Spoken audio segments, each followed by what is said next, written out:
Hello, everybody. Welcome to the next session of the Lodge at Endsmeet. Unfortunately, one of our players had to step away from the campaign. Hellfrog will no longer be able to play with us, at least for now, and so Gideon will be taking a hiatus, a vacation, and we are dealing with that the best we can. Sabbatical. A sabbatical. He's an old man. He's taking a sabbatical. He's having yeah. a Sabbath. Now, before Black Sabbath. A sabbatical. So, That's not- before we get into today's session, which will be starting off with an explanation of what's going on, we're going to go ahead and get a recap for one of our players for a point of inspiration. And Emily, I do believe you volunteered, so... So, session 71.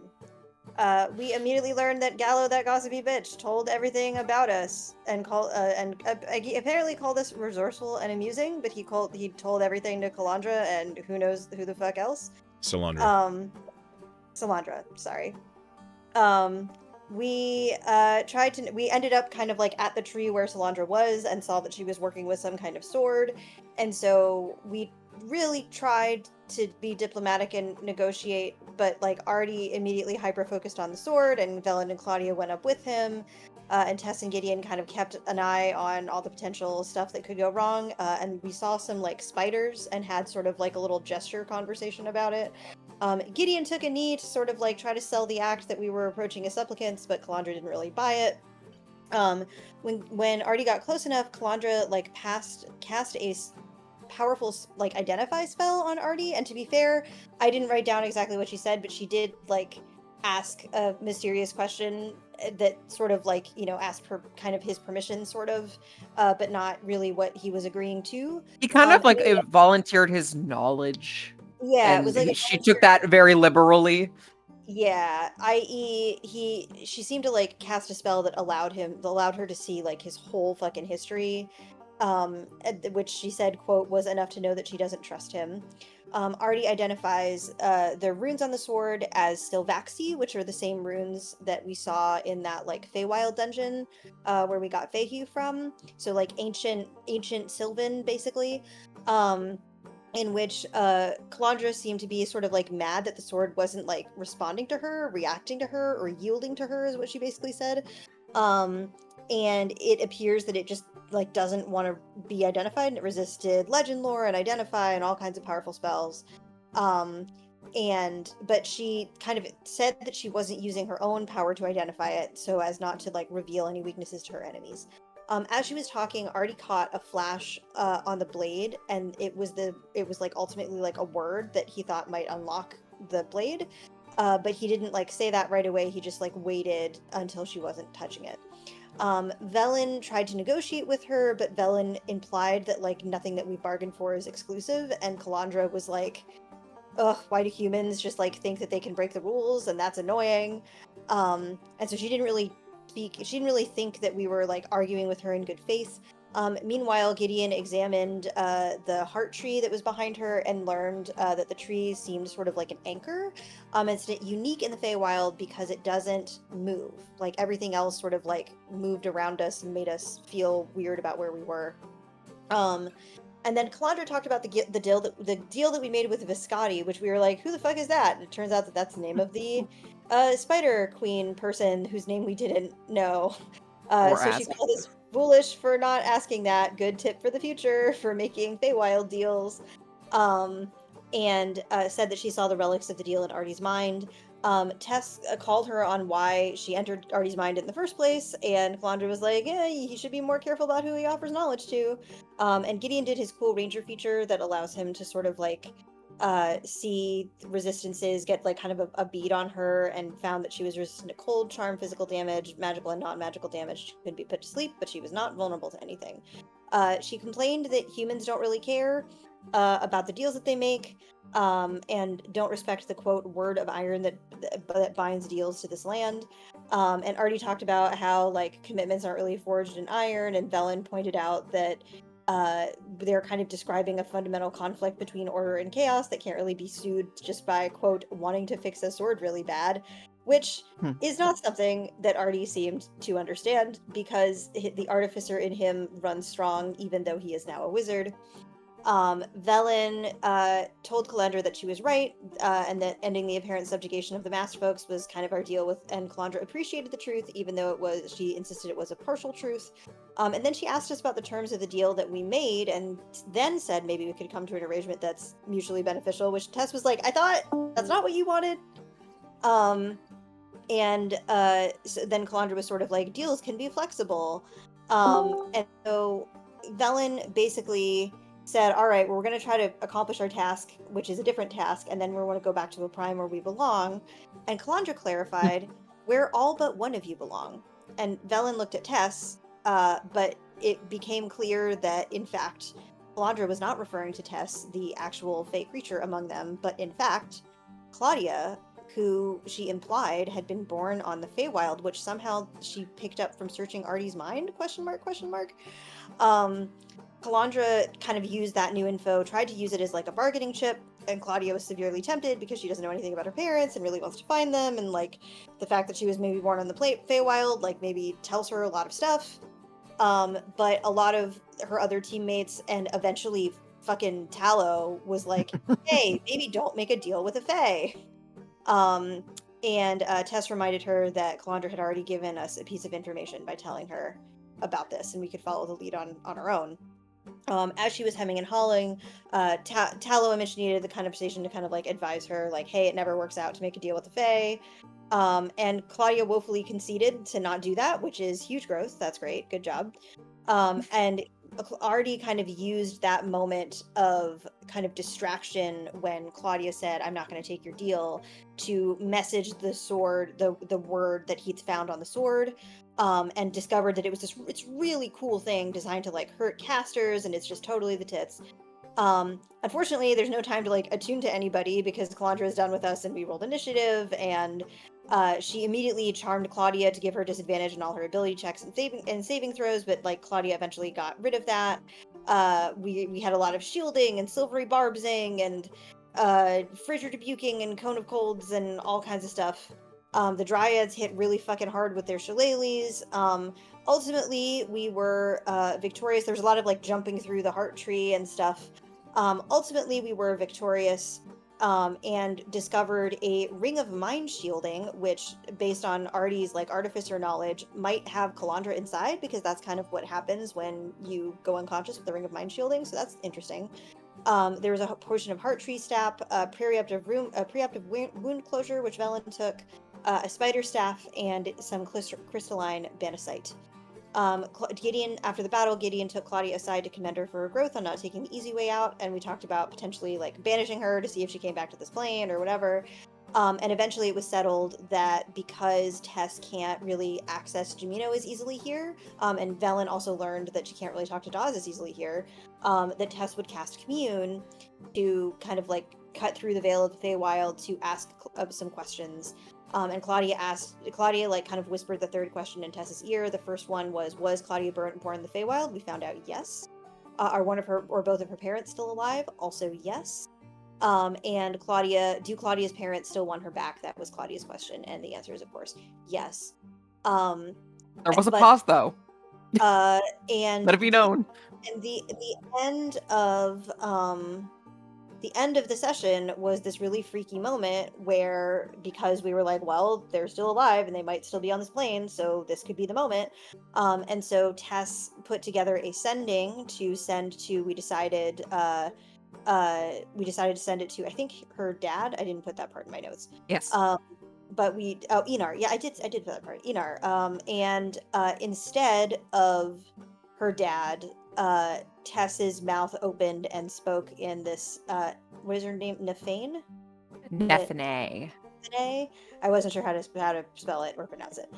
So it spoke, instead, Tess, the changeling that can speak in any voice she wants, spoke in Nefane's voice to deliver, because she failed a wisdom saving throw, and delivered this message that implies that she still has Claudia's parents, and if Claudia wants to ever see them again, she's gonna have to like deal with the vampire captors that took her as a child. Claudia threw up, and that was the end of the session. Okay. Well done. Yes, have an inspiration point. So, I have rolled and rolled and rolled, and you guys have rolled, and we have sorted out what happens with the rest of this arc as the attempt to retrieve Gideon's niece from the Pale King within the Feywild. I have the solution here in front of me. I wrote it down. But before we get to that, you're going to still be in the Feywild for a period of time. And I'm sure that there are pressing concerns on some of your minds immediately. If there is anything you wish to do before I take away the narrative and explain what the hell happens in the next couple of days, now is the time. Pen. Yeah. The immediate repercussions of that sending and getting Nephane's response, Claudia would have begged Tess to do another communion if she could, or tomorrow or the next day or whenever she could next do another communion to figure out whether Nephane had her parents. That being the most pressing question of all, because that changes things for her.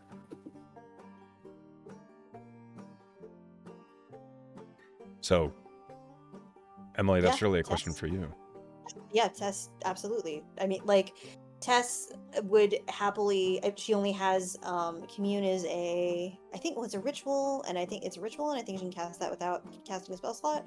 So yeah, absolutely. She would, anything that Claudia needs to find. I mean, I think the difficulty would be, I think, balancing the urgency of finding Gideon's niece and balancing the urgency of finding, like, but she can cast a commune. That's like not a big deal, especially since they have Claudia would have accepted easily that they need to solve Gideon's niece first and foremost. She would just want to understand where she needed to focus her absolutely attention thereafter. I think it would really freak Tess out to have been used by that, especially since Like a failing mouthpiece. I mean, I think it was an intelligence save instead of a wisdom save. It was Um, intelligence. but like regardless, like that's not a thing that Tess is not used to failing, like mental or like challenges of like mental stamina and willpower. And so I think it would really freak her the fuck out. But if it's a commune, if it's talking to her god, I think she would be really hesitant to do another sending. But Mhm. she would definitely like scrying. Scrying might also be difficult, but commune with Jumino, absolutely, 100%. Any sort of like Tess is an information gatherer. She is pleased that that Claudia, instead of looking like outwardly at a different entity, is looking at her instead, which is kind of what she wanted. So absolutely, she would be as helpful as possible in that regard. Great. Well, now is the time. Or are we doing this after we return from the Feywild? I mean, Claudia would want to know immediately. Do you have questions prepared already? Yes. Does Nephane have her parents? Are they in Keystone? A third question. What are you wearing? Yeah. What are you wearing? Khakis? Are they in immediate don't- danger? Got it. Yeah, that's a good question. Are they in immediate danger? Okay. Like, as we're trying to prioritize Yes, of the intensely urgent things. tasks, Velen, like, okay, but what is Okay. actually happening? So, before this narrative takes off, Tess, you commune. Man, that's a spell that's get a lot of legwork lately. I like commune. Great spell. You cast commune, and you ask Jimino what exactly? She will ask the questions as they are presented to her. Does Nephane have Claudia's parents? No. No. Not what I expected. Well, that Good to changes my second question. know. Are they in the Feywild? Yes. Okay. Sorry, I changed your second question, Claudia. No, that was a valid question. Are they Um, in any present danger? Are they in any immediate danger? Yeah.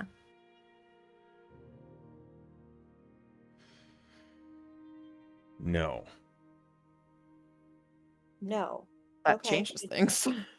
Jamino, I promise we will have an actual, real conversation once I am out of here and I can more easily talk to you. There is no response as the spell ends and the magic no longer binds your deity to answer. Cool. Okay, now Claudia settles down a little bit after that. But she's still angry. But not manic. That was my thing. Is there anything anybody else wishes to do before I take it away? Velen would like to give Claudia a hug. Aw, Yeah, that's That's good. it. That's all I got. Tess will also Oh, give take- Claudia. I take it all. I don't know how fast we're speeding through the kind of resolution of the Viscotti like deal and part of that stuff. Tess would very much like to, if possible, use this mind shielding ring with apparently question mark a Calandra inside as like some sort of bargaining chip to get them whatever safest passage they can to wherever they are going, and or any advice that would help them, etc. I think it's Salandra. I know you had it written with a C in your notes, but I think it's Salandra. It is Sorry. Salandra. It's okay. I'm just broken inside. No, and I'm sorry I did write them down wrong, but I take It's a lot fine. of notes. I wasn't going to hammer you over an anvil for it. You can do that. That's fine. Cool. I don't know if it would like materially help us in the story, but just to say it, that is something that Tess is thinking about and would like to do. Okay. Artie, is there anything that you wish to do before I take it away? Yeah, super easy. I just want to, on some downtimes at nights, depending on how many days, I just want to copy a 3rd level spell that I got from the Hobgoblin spellbook into mine. It's going to be Blink. I have Blanc. the paper and ink. 300 gold? Yeah. Yep, you can do that. Thank you. Claudia. Is there... Okay. I'm sorry. Sorry. I will say, Pen had her hand up, so Claudia, you first. I was just a habit. Actually, I realized that Claudia would feed some shit to Tallow to make her weapon better. So we talked about this. Some shit, huh? Some shit. Dude, how many javelins or short swords? Yeah, yeah, Like yeah. 5? They're all +1? We have 5 +1 javelins, 2 +1 long swords. Yes. Those. Also, A moment. the fancy sword too. Okay. That's crazy. One moment. I've made my choice. Hope you're staying a warlock for a while. I'm committing. Oh my god, that sword is so cool. Okay. Tallow is my father now. In that moment, when it happens, this is actually a thing. Ooh. A thing. Whenever you do this, whenever Aelthir Mare is dissolved, what actually happens is it's as though the weapon is suddenly reduced to its base ingredients. The iron is turned to powder. The leather from the handle is suddenly almost like turned to water with a mulch in it. The wood and brass and the markings all disintegrate into their base components, and Tallow's touch collects all of them, one at a time. You would have seen this happen with much smaller magical items in a much smaller degree, as if Tallow's touch was collecting the bits worth taking and leaving the residuum behind, often just a dull, rusty knife or sword, or just a plain iron ingot, as it was before it was forged. Except Aelthir Mare was a weapon crafted thousands of years ago, pieced together by ancient elves who crafted it from meteorite that had landed in the Feywild after breaking through a rift. And so there is not a single thing in Aelthir Mare that was not worth taking. the whole blade vanishes before your eyes as one by one, piece by piece, Talos' touch breathes it in. The weapon grows in length. The markings upon it grow suddenly much more ornate, and the iron turns from the dull black that it was before into a shiny obsidian onyx. Running along the back of its spine, it is still a single-edged blade, is red markings that bear an inscription. Do you speak Undercommon? Me? No. Okay. Well, eventually someone will Artie, read what it. does this say? I read it. In Undercommon on the back of the blade. This bearer I owe my life, and for my life they owe theirs.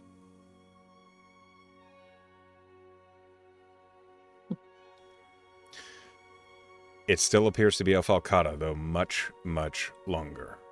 It can be wielded with one or two hands. Additionally, you now understand it has become Talos' Talon, a legendary weapon that can still breathe in the magic of other items that you find. Let me go ahead and share this so you can take it. I've already added it. Okay. Does it have to, Claudia? Does your sword, when it eats, does it have to be other weapons? Like, could it just be random magic items? I don't know. Echo.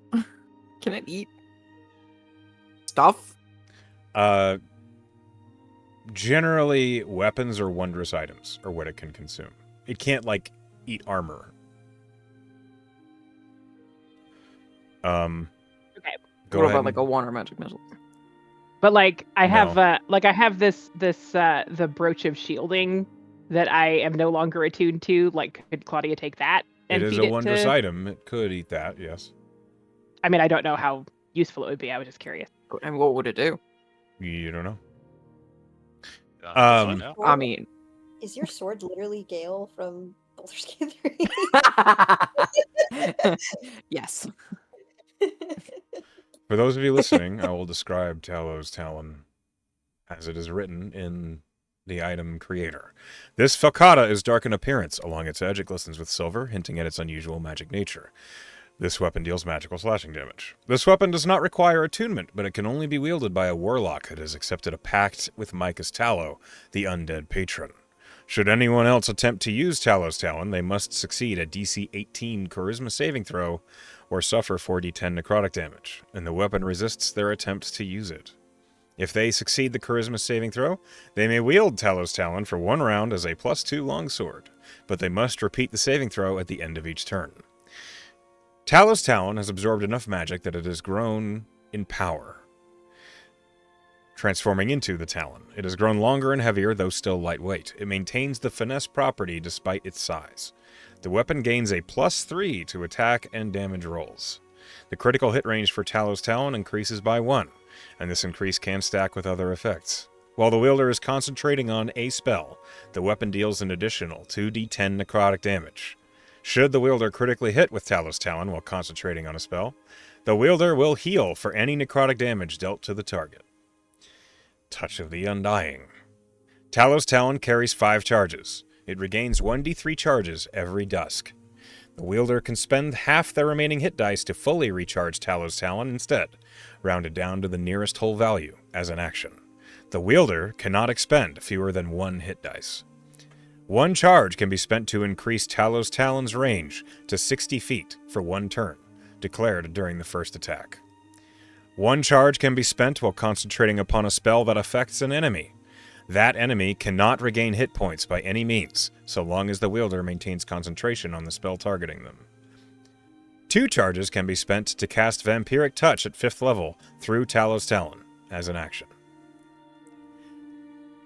That is what Talos' Talon does. Nice. Very cool. So, all of you see this falcata, when it is out, has suddenly grown longer and shinier And cooler. and cooler.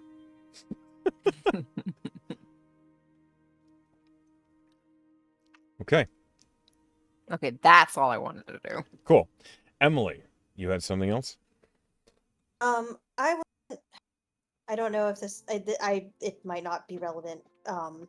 But I was wondering, in order to cast, since we leveled up, I was wondering if the spell Find the Path would be helpful for us in our quest to find Gideon's niece. Again, I know that that's not immediately what we're doing, but that is a thing that Tess would have been doing. You did But not have that spell at this point. Oh, I don't have that spell at this point. Okay, good to know. Then I withdraw the idea. Okay. All right. If there is nothing else. Okay. The return to Endsmeet. It didn't take long for the Phase Spider Matriarch, I talk for a living, Viscotti, to arrive at the Heart Tree, making good on her promise, and with the coercion of the Ring of Mind shielding. She and her cohort of only her most loyal Phase Spiders began to lead the Wild Hearts through the Gungdan Groves. With her warnings thick in their ears regarding the meticulous scouts of the Court of Mist, the Wild Hearts managed to cover significant ground with the aid of the natives. After a journey lasting what felt like several days, the Wild Hearts and their spider escorts were waylaid by none other than Kaelwith herself. Pointing out the Wild Hearts had slain one of her subjects, the only truth she seemed to care for was that the Wild Hearts had acted on their part of a deal with Viscotti's clan. The masked mother had no patience for the task the Wild Hearts had come to the Gungdan Grove for, but agreed to allow them out of the grove for an expensive exchange. A brand, she had explained, a mark that would allow her to peer through the eyes of the Marked One at any time she liked. You guys rolled for it? The mark is on Gideon. Oh. Well, The Wild Hearts agreed, and in return, Kaelwith teleported them all out of the Gungdan Grove and onto a barren rock face, high above the trees and overlooking vast stretches of the land around them. With no real heading, Gideon listened and heard the quiet, whimpering cry of his niece through the tenuous strands of emotion and bond that thread throughout the Feywild unendingly. With that direction, the party moved onward. Perhaps it was that thread that guided them, or it might have been interference on their behalf by a friendly Fey spirit. Regardless, the Pale Kingdom came into view. The rocky, moss-grown lands they had been traversing gave way to a frozen tundra, breaking into solid, flat ice, from which a single frozen tower climbed. It stood 40 feet over the frozen surface of the ground, and as the party approached it, they found all sound was swallowed away. Nothing could be heard or said by anyone. With an arrangement of hand gestures and the careful use of stealth, the party managed to navigate their way into the tower and down into a massive, frozen labyrinth. Within, they found countless bodies manacled and bound, locked away in prisons of their own imagination, wasted to nothing by the fears and dreams they forced themselves to experience. In such an emotion-rich, terrifying maze, the connection between Lily and Gideon was stronger than ever, at times so strong that a red, sinewy thread could be seen reflecting what icy blue light there was from above, suspended above the hallways. The Wild Hearts locked onto that bond and used it to navigate through the labyrinth, only to be led through turn after turn, trap after trap, and when the thread was still visible, the party realized it was only there because they wished it were so vehemently. With Jamino's guidance, the truth of the labyrinth was revealed. It deceived them at every turn, and all of it was watched mercilessly by the Pale King himself. Once the illusion was defeated, the Wild Hearts turned upon the Pale King. A brutal battle ensued, and when things were nearly at their most dire, a brutal strike from Velen forced the Fey Lord to flee, revealing the tether between him and Lily. The tether was keeping her alive. Barely. her soul slowly being leached away.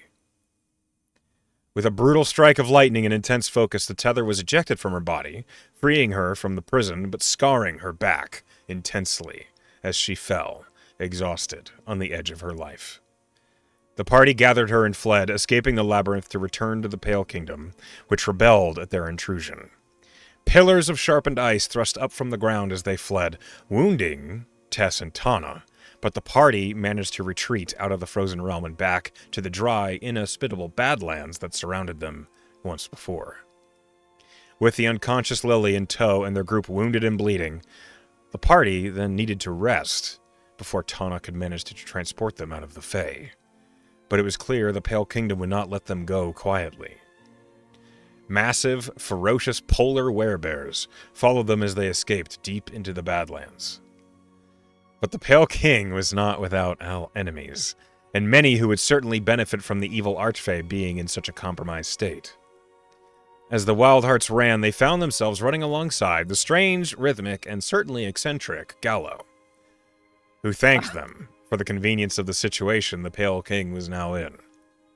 In a way that seemed almost typical for the man, he spun a glade of isolation for the Wild Hearts, a pocket of illusion where he sat and offered the group a strange tea party in exchange for the tale of infiltration within the Pale Kingdom. Reluctant to drink of the tea, but willing to share some of the details of their venture, the party carefully nursed the unconscious Lily and watched warily out into the Badlands as dozens of these icy werebears roamed, searching for them. They spoke of the labyrinth and its prisoners, the illusion that deceived them and likely would have kept deceiving them for ages, how the prismatic guidance of light showed them the truth behind the illusion, and how they deceived, in turn, the Pale King, making him think they were still fooled while they arranged an ambush upon him. In return for the tale, Gallo granted them the glade of isolation for a night, allowing them a rest and to ease their journey out. After bidding them farewell, Gallo vanished, leaving the party to recover and decide if they truly trusted Gallo enough to rely on the glade for protection. I need to ask you all now, do you trust Gallo for protection for the night, or do you take a rest without a watch? I mean, we We made a deal with him for the pocket dimension, right? It's an yeah, illusion. we told him a It's story. not- He'd keep us safe. Yeah. The glade of isolation, he calls it. I trust him. Saint go be our Claudia trusts him. I trust Velen trusts in a Fae to keep to the letter of his deal, so she doesn't Tess- feel the need to take a watch. Tess would require convincing, but Velen could convince her, so she would not. Okay. All right. Then they took their watches, and the glade did protect them for 6 hours, which meant the party got their full rest, as they did not take a watch. In choosing to trust the glade, the party completes a long rest, awoken by the change in sound and air as the protective circle of illusion disappeared. Suddenly aware they were in danger, the party got to work. Tana, healed, began creating the ritual circle to plane shift the group back to the prime material in the quiet of the endless twilight of the area with Artie's help. The ritual was nearly complete when the party was finally found by the Pale King's lichens. The massive polar werebears attacked carefully at first, and within the ritual circle, the scarred and exhausted form of Lily remained, stirring and confused, but alive. The first real sign of life from her, the Wild Hearts rallied, forcing the werebears back long enough for Tana to complete the casting. It is in this moment, as the Wild Hearts stumble out of the ritual ring that lay marked on the floor, the room within number 3 Walker Way remains much the way it was left, as if they had only been gone for a few moments. In reality, they were gone much longer, 2 weeks to be precise, as River exclaimed when they appeared. River was silenced, however, when she saw Lily in Gideon's arms, who rushed out the door to the Temple of Pyrrhus with Tana in tow. And so, Velen Claudia, Tess, and Artie, you have made it back from the Feywild. Well, Gideon is accepted from the party for now, as Gideon's player has had to step away from the game. You are mostly whole. No undue promises were made, and it is with a whole heart I welcome you back home. At least, for now. It is 8 o'clock in the morning. It is a Wednesday, and it is 2 weeks after you left, so it's later January. What do you do? How long did Is it feel Ryan like home? we were gone for us? Like 4 days. Is Ryan Ah. home? You look for Rynan? He is not. Yeah, is he home? He's not immediately at home. You'd have to look for him a little bit. Guys, I'm It's gonna go at the find bar. Ryan and I gotta tell him about our journey. What? We need to go tell Selite what happened and give her her Yeah, you guys artifact. can go do that. I'm going to find my buddy. I thought we were your buddies. Yeah, you are.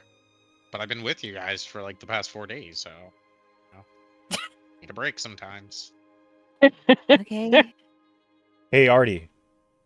Artie is establishing boundaries with the group. I don't love that, TBH. In the middle of the ritual circle, right underneath where Lily had been laid down on the ground in the Feywild, and Gideon picked her up, your passive investigation, which is dumb high, you see something is. glimmering on the floor that was definitely not there before. Like zoom in on my goggles and go look at it. It is... I don't know if you'd know what this is. Roll me a history at disadvantage. Okay.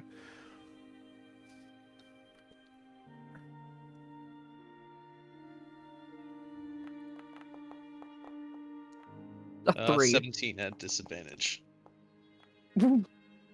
Okay.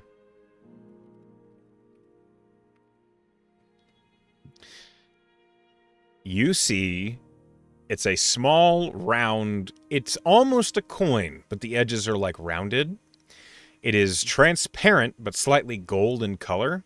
And the daylight that's coming in through the windows seems to reflect through it and get brighter. Can I ritually cast Identify on it? Sure. I would do They're that. like, I'm gonna go find Ryan. Never mind, I'm gonna take 10 Seems minutes so with this thing I scary. found on the floor. Oh, shiny. Ooh, these candy.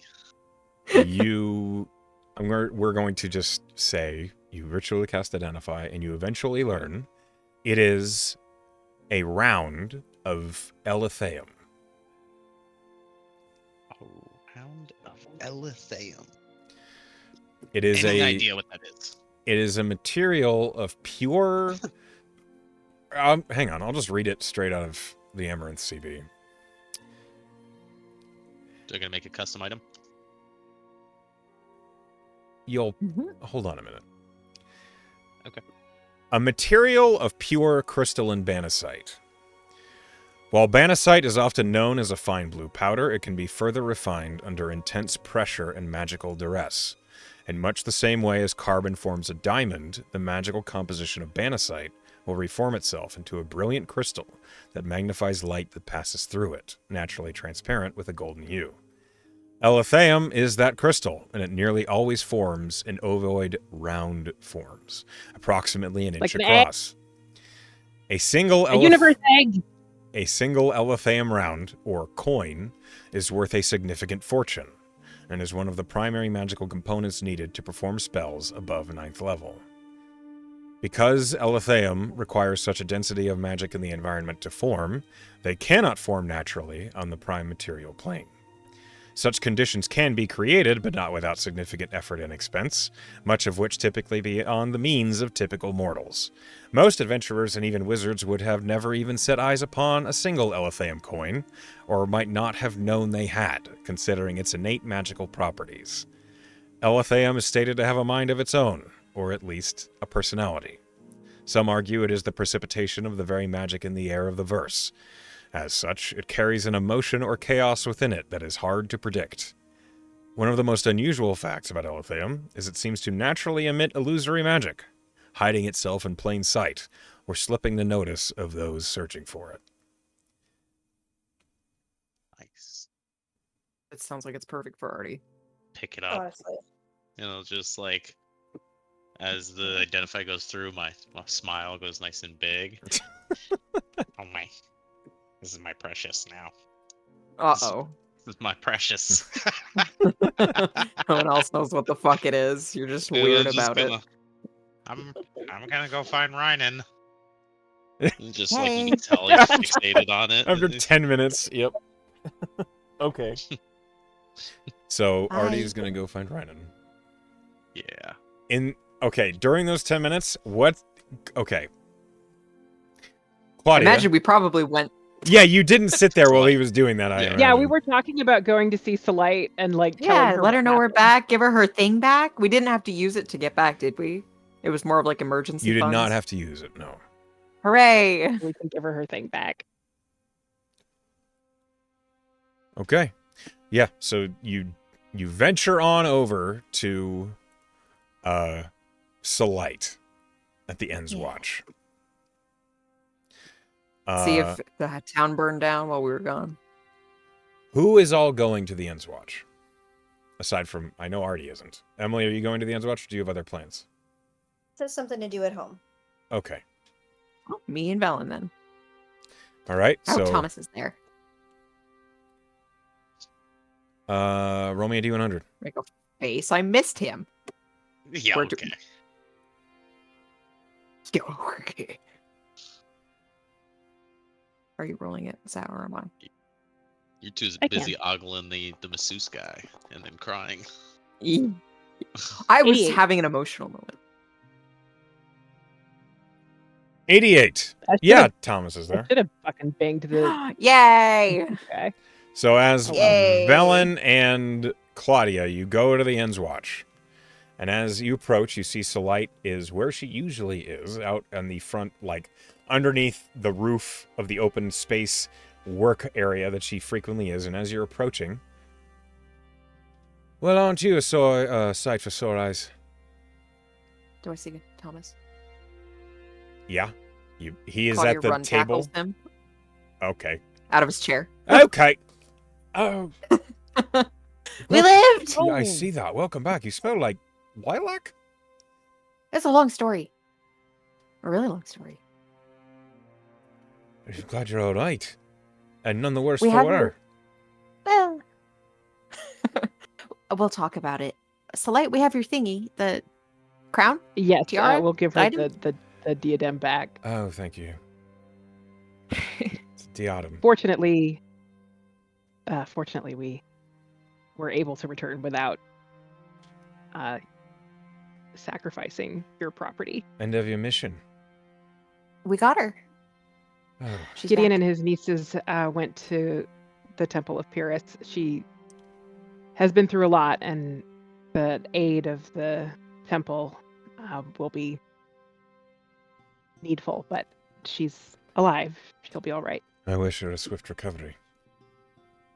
I'm glad you're back. We've had some strange happenings lately. The Ends Watch has found, well, and she turns to Thomas, who is still under Claudia, and he kind of like, oh, nothing but just a little bit of, well, burned trees with claw marks in them that look like they're the work of large dogs or wolves. Like those hell. Like a hellhound? Not as big. No. Not as big. Mm.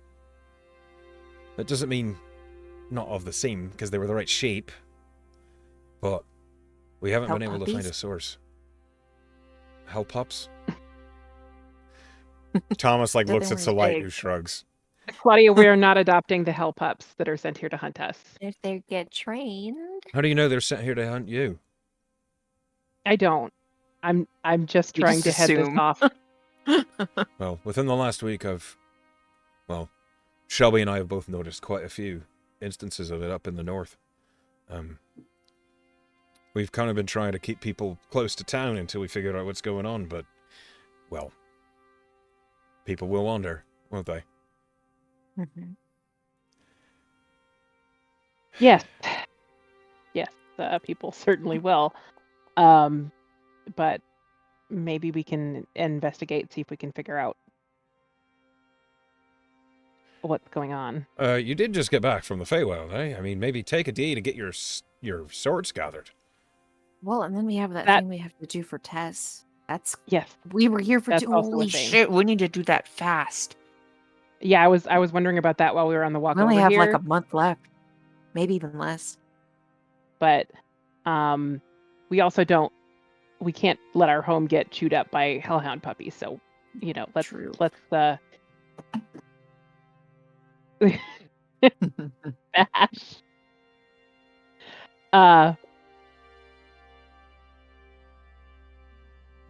Sorry, I was distracted by cat hijinks. Not even my cat hijinks this time. I don't see a cat. But What are you talking about? never mind. There was I think it I think it'd probably be wise if we at least I don't know. Well, we don't really have a lead for Tessa's thing. We need to talk to her about that and really figure out which And direction see if we can we're put our going. heads together and figure out what we're doing, but also yeah, but- investigate the hellhound prince. We'll figure it out. So Probably. also a bath might. I mean, I can cast It has been a prestidigitation, minute. but it's just not the same. It's taking 5 minutes to just be chill. Tending to oneself is, it's always a good idea. But we are back, and we're alive. I'm glad to see it, too. Huzzah. Where's the little shit? He wanted to go find He went to Rynan. go. Yeah. Oh, they'll be at the hotel. Oh, I assumed he was Oh. going to be at the lodge, getting drunk. No, Vera's been It's paying only him. like 8 o'clock. Uh-huh. I guess that wouldn't necessarily stop. Never mind. Some of us wake up at 6 in the morning to actually do our jobs. Yeah, I was saying that it would be a little early to be getting drunk. Oh. Sorry, I didn't mean to assume or imply anything. I mean, working is, we definitely do that. We do work. This has gotten awkward. Yeah, It sorry. has. So we reported back. We'll stay for at least a day. I We hope still so. need to kind of regroup. Yeah. Why don't... Okay. Let's go find the others. Well, hold on. Oh, you can... I'll go find the others. You take a minute. That would be nice. Yeah. Vellum, finger crossed. Finger out. Just heads back. The world's most awkward bard. Hey! Anyway, as you guys Charisma kind does of... not mean the absence of awkwardness. Mhm. Are you... Okay, so as you guys, you've kind of met up, and Velen, you head out. Tess, you're doing something at the house. Yep. Okay, She's what are you doing? Guiding bolt, apparently. You're guiding bolting the walls, that's fine. She's gonna go upstairs to her room, where on her little altar, she planted a little tree, just little I guess probably flowers, instead of the tree. She planted it kind of to just honor the change of the time that they were gone for. Yeah. So I imagine that they're maybe sprouting a little bit now. It's I been don't a know couple how- weeks. They are definitely... they have definitely come out of the soil and have a few leaves. So she'll tend to those. And then she will sit cross-legged in front of her little shrine. And she will bow her head.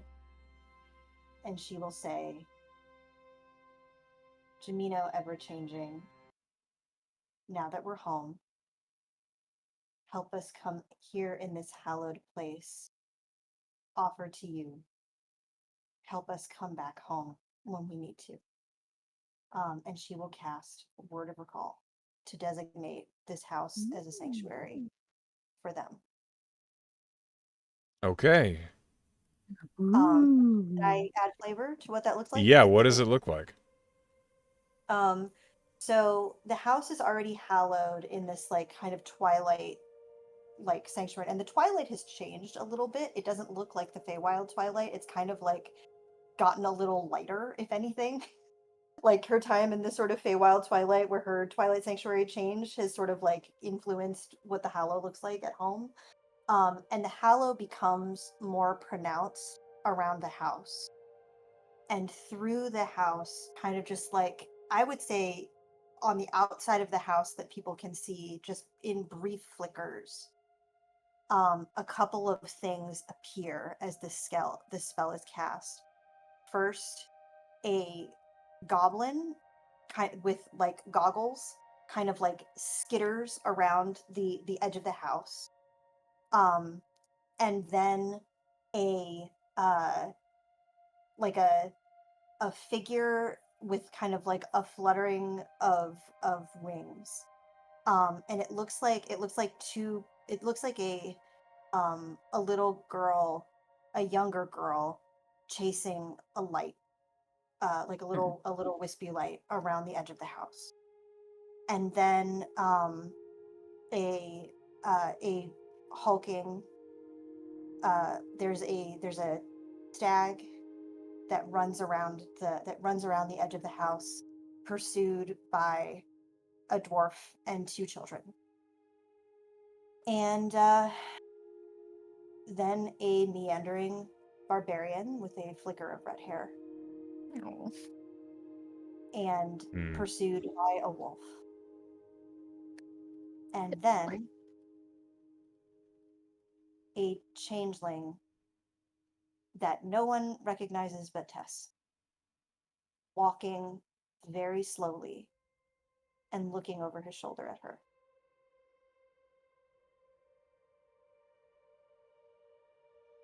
And those images flicker around once each. And then the Twilight Sanctuary settles back into itself. And the word that Chess chooses for her word of recall is home.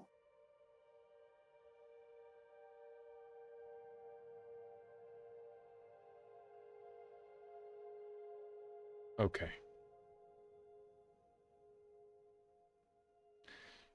There is a nostalgic finality when you say home. The boundaries set around number 3 Walker Way, and the hallow that you've already arranged here. You almost feel this mental fortress form at this address. You feel secure. And there is an undeniable moment of comfort when a warm hand squeezes your right shoulder. You know it's not actually there, but it feels just like it.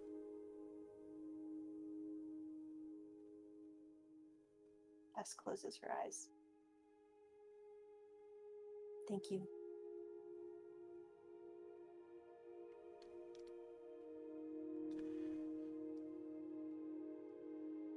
I think I've been changed. Change is life. Yeah.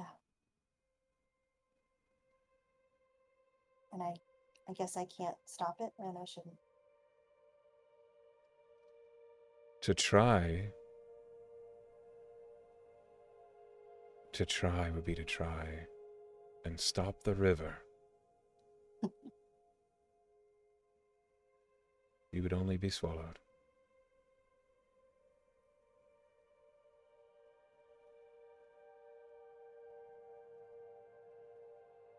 Guess I better start walking through it then.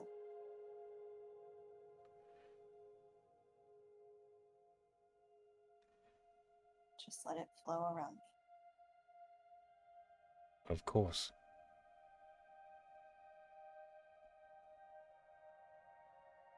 Good to see you, boss. It's good to see you clearly once again. Can you like not? Is there a veil or something? It's muddy. Blocked with chaos and deceptions. Hopefully, we'll be staying here. I don't know if there's any information on this soulstone situation that you can happen to provide, but I don't know what I'm doing.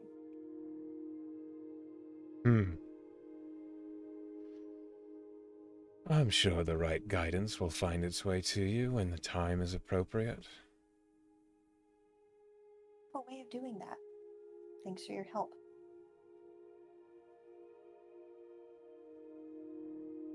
In that labyrinth, we couldn't have done it without you.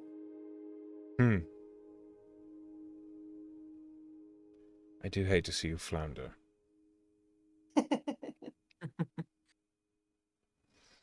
Well, at least I hope we at least didn't flounder too muddily. You were a important tool in that moment. That entity, the Pale King.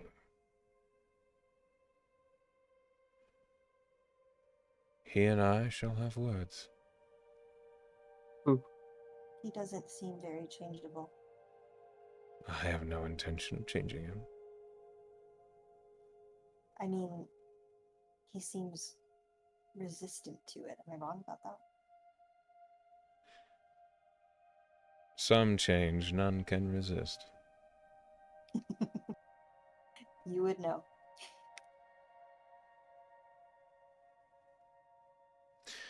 I would love to hear this. I after your sense conversation. new tidings are headed your way. New tidings? Be careful what you find, for it might not always be what it seems. Huh. Great advice. I'll be on the lookout.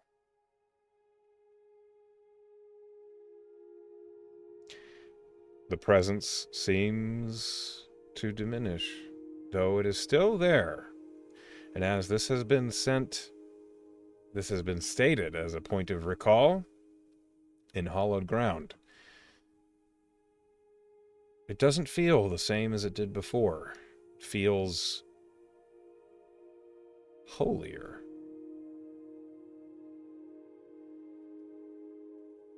That. Tess will tend to her flowers and wait for everybody else to come home. Okay. In this moment, Artie, you are heading, I assume, towards the lodge. Yep. I go to the bar first because I assume he's there. He Yeah, might take them. you walk by, like the motel is literally across the street from the lodge, and your passive How's it investigation, it doesn't look a whole lot different. Okay. There are some more like what looks like piping that's now been like added to the backside of the motel. And as you're walking by, you hear, "Hey, what gives? Hey, buddy, we're back. Where the fuck do you go?" Just another dimension, you know. No, Yeah. Come on. you What are didn't you doing? tell me Let's have a nothing. drink. Oh, yeah. It was kind of spur of the moment. Gideon's niece got kidnapped by an archfey and shit, so we had to take care of that. But what are you doing? Let's have a drink. I got stuff to talk about. I'm on the clock. What are you actually doing right now? Like, Come here and look. okay. Climb your scrawny ass up here. Yeah, I'm coming. And you see he is currently like in rafters on like the second floor. And there is this thin sheet of material that looks like very weak glowstone, basically. It looks like he's installing lighting. Oh. Oh shit, that's some fancy shit. You need help with anything? Can bang it out real quick, and then we could chat. Yeah, that'd be fucking great if you don't mind. Okay. What else do you have to do? You have to do anything easy? I gotta get all Is he these. licensed? I don't think so. I gotta get all these run down all the way down this hall for both floors. Okay. I just started. Yeah, that's rough. I don't really want to help with that. I don't either. What if? Yeah. Hey, what if Vera! you just use? I'm going up brick! He's just Yeah, got there. You literally. Is there anybody like putting up walls or foundation or anything? uh, Like, is there some like, stuff like that? you're on Like like the raw second material floor? work? I mean, not really. Like, some of the walls are What I already wanna framed do- out. Okay, what are you I want to doing? cast fabricate and do a bunch of quick work, like for foundational work, or like take the wood and fabricate it into a wall and be like, look, just say you did that shit, and we're good for a while. Okay. See, like 2x4s align themselves in a So- nice Do foundation. you zap yourself at the same time? He does. Oh yeah, always. So the way this structure appears to be made is that along these framing walls are all of these logs that are cut to the same length that are being stacked up to make the actual like barrier on the outside of the wall. And like as you're climbing up, you see Vera like with a log over her shoulder is walking around, and she looks up as you're having this conversation, and you begin to cast fabricate. Yeah. Oh, hey Artie. Oh, Hey, okay. what's up, As Vera? the log Yep. literally lifts off of her shoulder and just like all of these wooden boards get like pressed into place. You like can hear just an Yeah, that's his work for a little bit. I'm taking him. okay. Oh, all right, that's great. Yeah, let's go get a drink. Yeah, hell yeah. So we're gonna go to the lodge. I'm gonna talk to him. I'm gonna give him like a brief, absolutely chaotic breakdown of what happened in the Feywild. Leave out a bunch of important shit. Tell him about the twins and stuff and all that. That's the one that you and the really sword. focuses on. Yeah. And after that, after it's just kind of ranted, I'm like, hey, actually, I kind of had two ideas. To help get Riggs out of the carrier. About fucking time. Yeah. So he's really high up, right? So I can just send to him with my Galder speedy courier. I can like send him Because that a worked scroll so of well the flying. first time, right? Oh no! I know. Well, we were kind of fucked up when we did that. Yeah, he was. Yeah, that I didn't think we work. sent him a box of spoons. Was that right? Yeah, some stupid It shit. was garbage. just trash. As you're But having I this can either- conversation, you're distracted because outside of the lodge you hear a heavy carriage coming through the main street of town. And looking out, 76 resupply. no. that is coming past. What you see is a large carriage with like several wagon cars that are pulled behind it. It's being pulled by like 4 large horses, and in beautiful painted letters across the top, it says, "The Illustrator." It's Dirt in the Illustrator, the tattoo artist. Sweet. We're gonna get some tattoos later. Yeah, we are. Okay, so I can either.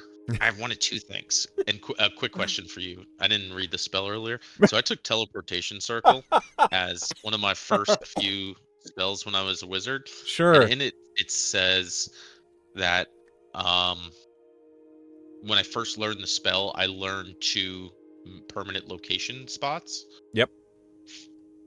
Would that probably be like Malachor and Augur City? It would be the only 2 like No, we're gonna roll for them. sweet. Can we do that? Because so I can either make him some scrolls that he could fly, right? I don't know how high up he is or where he's going to be. That might be a little chaotic. Or I could really take some time and I can send him a teleportation scroll. But that might be a little hard to to do. I'm gonna have to give him the sigil sequence, and I'm gonna have to give him the raw materials, and he's gonna have to make like a 10-foot circle. What's a sigil sequence? It's just like it'll let you teleport to a certain permanent teleportation circle in a major city. You could teleport? Yeah, you can. I can walk. Yeah, you can't. What, like it's Ow. hard? Wow, yeah, you just teleport. Just draw a circle. Oh yeah, it just memorize some happens. Yep. sequences. Why didn't you No, do that I mean, you before, gotta you fuck? memorize it. I don't know, because I'm a new wizard, okay? I'm learning this shit. Does this mean every time you teleport, it's gonna zap the shit out of everybody that uses your teleport stuff? Oh, yeah. Commoners are not going to be able to use this. Awful. They will die. They will die. Okay, I guess. Yeah, this is just for the strong folk. All right. So, what do you think? Should we give him like a flying scroll, or do you think we should try to give him a teleportation circle? Scroll? We don't know how high up he is, so Yeah, that's what I was thinking. flying might be a little dangerous. Yeah, what if it runs out? Yeah, then we don't have a rigs anymore. And I'm not all right with that. I mean, I could always give him a backup scroll of like Featherfall. Well, that's a good idea. And he's gonna have to do that midair. What if he's he like over the panicked. ocean right now? Then he's just screwed. Yeah. That's what I was thinking, because that would suck. I could also send him the swan boat. What? Yeah. How do you send him a little boat? token. Well, no, it's small. It's like a small little thing, and you throw it in water, and it turns into a 60-foot swan boat. Yeah, that's a normal thing to have. Right. Well, you have some of the craziest shit. No, this isn't normal. It is for me, or else I wouldn't have it. All right. I'm fine with either decision. I think maybe the teleport guy's idea is the best one, because at least he'll be not stranded over maybe an ocean with a folding boat. You know, that's a good call. And no This food. is why we have you here. I'm glad that I can be your voice of reason. The Yeah. definitely not a criminal raccoon. No, you're not a criminal. Neither am I. Wink, wink. He said wink, wink while winking. Yeah, I heard you. Good. All right, let's get drunk. I'm gonna go to Nazeek's. I'll probably get some tattoos. This is gonna be a good day. Okay. As you have that idea sorted out with Rhinan, Claudia, Velen. Well, Claudia, you're currently hanging out with Thomas. She's Probably she's making doing out. the same thing that Artie did with. I mean, a little bit of that. Artie did with Rhinan, except she's explaining probably more coherently Mm-hmm. what they did in the Feywild, and she's like, "And I'm from the Fey." I suspect that she's also cuddling more than Artie did during that conversation. Yeah, probably. Yeah, probably a little bit. I'm sure he did cuddle Rhinan Rhinan would- a little bit Rhinan would because stab he's a him. fluffy little guy. But he's a fluffy little guy. He doesn't want to be cuddled. No. Oh. Okay. Yeah. Velen, as you are like making your way elsewhere, I'm sure you have plans. The illustrator's caravan pulls into the middle of town. But that Now- would be a good persuader making out. Sure. If you have any plans aside from that, as you see the illustrator's wagon pull up, you see it has like the long caravan of other cars of people that are traveling with the caravan. And in this moment, a individual who definitely doesn't look like the rest of the travelers on Durden's caravan steps out. And Sleepy, would you please Hey, describe he made your it. character? He's going to be, you'll see in front of you a tall earth genasi, with a very thick bow on his back, carrying no weapons. His skin is the color of dark shale, except for in certain spots such as his forehead and arms, which are a bit more hardened and sheer. He noticeable things. He's got what appears to be fresh chainmail, wraps around his hands, a very fancy belt, And that should just. Oh, he's also got one eye. Oh. And Just the, the the, last a tag on. Is it, Yeah, yeah, in the is it middle. Or just is like he- up or like no, scarred he's and closed? the other eye is appears to be covered with a an eye Eye patch? patch that's just situated Yes. on it. There's no wrap around his face. It's just It's just like a sticker. Just kinda. okay.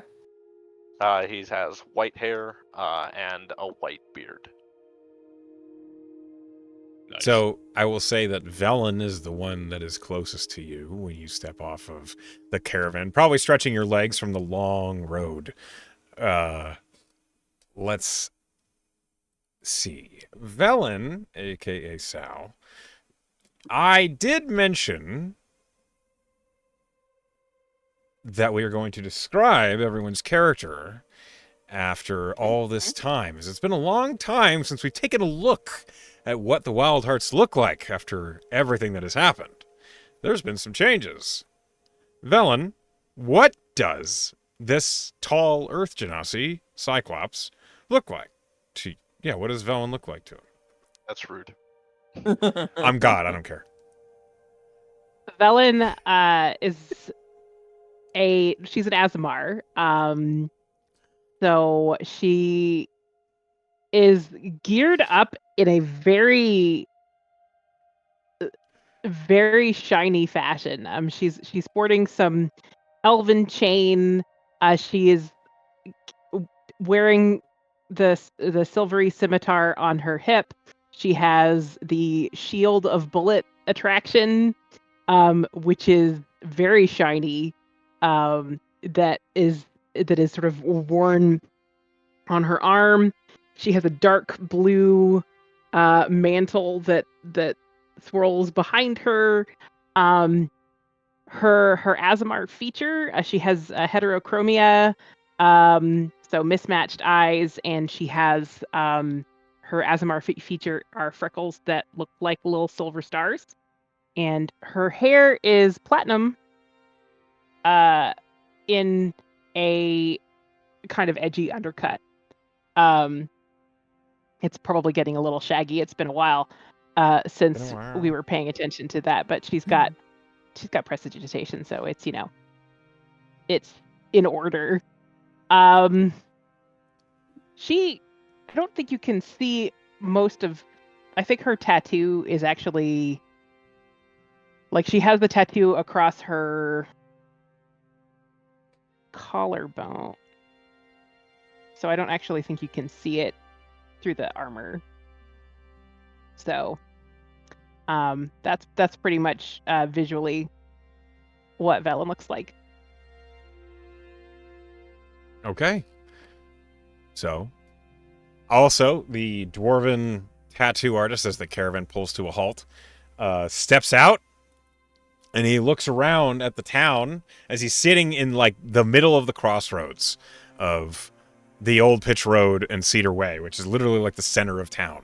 He kind of stretches his back, looks back at the others stepping off the caravan, and he says, "Welcome to Endsmeet. It's always good to be here. It always smells so like cow dung, but I'm glad to be back." And as like a lot of the townsfolk and business goers are like coming out to see who's arrived, it seems as though Durden the Illustrator is well known. A lot of people start coming out heading towards him as he begins to open up the caravan. And it's a quiet town. Endsmeet is peaceful. And the busiest it ever gets is right in the middle of the day, which it is early in the morning. So even in the lodge, Artie and Rynan, you hear Durden the Illustrator call out. And you recognize that voice. Tess, you also would hear it all the way at Walker Way. Do we hear it? Yeah, 100%. Yes. I'm telling he belted it out. He was announcing to the town that Durden the Illustrator is here. If we're open for Claudia business. is sprinting and dragging Thomas along. Okay. We're gonna get tattoos. Come on, magic tattoos. I didn't expect you to be quite so excited about getting inked up again. They're magic. Okay. Thomas is running after you. So, if you guys want to, you can all be here for this introduction. Yes. This is the GM shoving you with hands. Now kiss. Everyone. Oh, who's that? Tess will immediately size up the stranger because we have another clear Earth Genasi in town, and so she's gonna be checking out. Does he look like he's related to the mayor? Not at all. Not even a little. They're completely Not different all color. Genasi. Mayor Nod is like he's like dark like yellow with like the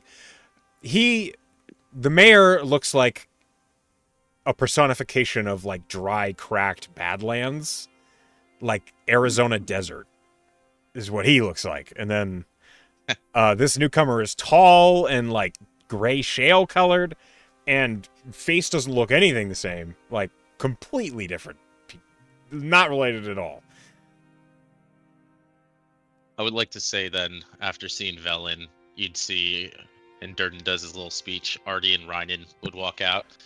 And for Artie, you'll see a small gnome with like very light, almost light blue hair that seems to be like waving a little bit, and you even see little like electricity coming out of it. He is covered in gadgets and gizmos. He has like a metallic harness, straps going across, a big metal backpack, goggles that flip up and flip down, very technical. You would swear he's an artificer, and then on his hip you would see a spell book and a wand on the other hip. And you see very manic, chaotic energy coming off him. Standing He's, next like, to him is zapping, his little buddy, jolting. who is his little raccoon friend. Looks very roguish, dark leathers. You might glance a dagger on his hip. Oh, come out of that. Hey, are you a pirate? What? Are you a pirate? Pirates wear eye patches, right? Good intro. We're a bit far inland for pirates. Pirates can travel, so Oversea. you're avoiding my question, which means you're a pirate. Nice to meet you, Mr. Pirate Man. Already got our snipe. And I'll like stick my How hand up. horrible are your tan lines under those goggles? Oh, it's rough. Like it's all, and you see soot. Like if I flip up, you see like soot on the outline, like an outline of it, white. So I'll flip up. Just white eyes. He's like never white gonna call skin. you anything but pirate now. Get used to that. I might call him, Captain. Oh, Captain, First my mate. captain. Hey, Artie, who's this guy you're happening to? This is my new pirate friend. Durden, how Artie, are you we staying bothering here? somebody again? He's a land pirate. A land A pirate. pirate. I think that's just Yeah. a criminal. Yeah. Wow, This is rude. the You can't rogue. just call people criminals without Takes one to even know knowing their one. name. Wait, Are I'm not you a criminal. tattoo artist too? Because Durden's really good. Sorry, what? Alright, do you do tattoos as well? No, I'm protection for the carts, and Oh, he's a Durden. I bodyguard. also get some of his work. Nice. Let see your That's tattoos. good. I'm kind of wearing chainmail right now. I I'm just not met just going you. to strip in the street. Okay, What if and we I'll bought show you a mine, drink? and I'll slowly try to take my shirt down from the back, and you'll glimmer and see some tattoos across his back. In his arm, he has like some mechanical looking ones. Yeah, you see that I shit? will That's Durden's absolutely. I handiwork. will absolutely look at your tattoos for sure. Yeah, yeah. See, that's your boy Durden right there. Does good shit. He does. He's a phenomenal artist. You flatter me, he says as he's like currently Yeah. doing a small one on. And you haven't paid me. What are you trying to say? Nothing at all. Just, That's what I thought. You know how it works. I need to get paid first before I can pay any of my underlings. Hi, Unless you Durden. can find better. You Hey there. Hello again. I remember You you did look a big- different. Yeah, that does happen. Change is inevitable. Nope, you look You very did a big thing on different. my back the other time, and I was hoping you could make it magic because it wasn't magic the first time. Oh, So just like maybe go over it and make it magic this time. Chloe. Claudia. Sorry, Nah. of course, Claudia. I'm sure we can make an arrangement if you have the coin. Oh, I have a lot of coin. I kind of want maybe like 2. That's a lot of coin. And a long Also, day. above the table, I'll describe Claudia to you as she yammers to the tattoo artist. Now, I actually wrote a thing, and I'm seeing everybody's doing this off the cuff, so sorry. I'm gonna read it. That's allowed. Claudia is a young woman, very obviously a shifter at first glance by her pointed ears, her clawed hands, and her slightly noticeable fangs. She appears to be in about her mid-20s, stands at around 5'8", and she's fit with noticeable muscle definition. She has long night black hair that falls down to her mid-back. Her left eye is a warm brown, and her right eye might have been the same color once, but now in the socket sits a new eye, black with gray smoke swirling within it. There is a grievous wound on her face, clearly the source of what made her lose her original right eye, a slash that cuts straight down through her brow, over her eye, and down her cheek. She has a pretty face and she smiles often, but there seems to be a perpetual melancholy in her eyes and in her expression that can't help but bleed through. She's missing her right leg from below her mid-thigh, but there's a well-built piece of machinery in its place. It is clearly an advanced piece of technology, perfectly suited for her, with glowing blue glyphs of banasite that seem to power it. And she's wearing like full splint mail. She's got a fuck you sword on her back. She looks like she's good for a fight. That Claudia. is a beautiful leg. Is that Von Don's work? That's a gutter snipe special right there. Yeah, pretty Fucking original. Don. Whoa, whoa, whoa. Ugh. You know that piece of shit? Don't you I mean- ever compare my work to that fucking hack's work. Do I need to hold him back? Do I Did- need to hold you back right Yeah. now? Not Hold me realize back. this All was right, a okay. touchy And Ryan, subject. little I claws. don't start like jumping until Ryan holds me back. I just Easy, see a easy, big raccoon guy. holding back a gnome. Gnome. Easy. You'll get him There's next some time, big history guy. there. Well, if it's your work, then it is fine work. He does a really Yeah. good job. Yeah. If you ever lose some, I actually see. Maybe you could. Are Half you of Von Don's interested? shit is mine. He stole it. You from Monger City then? No, just traveling. Oh, I'm all Insight hyped check. up now. Do a lot of work Easy. as a caravan guard. Easy. The little raccoon claws are like massaging your shoulders. Yeah. Let it go. that feels Let good. it go. I like whisper. That feels good. Oh. I either work in the Allen mines or I take jobs in between the gauntlet. What's that?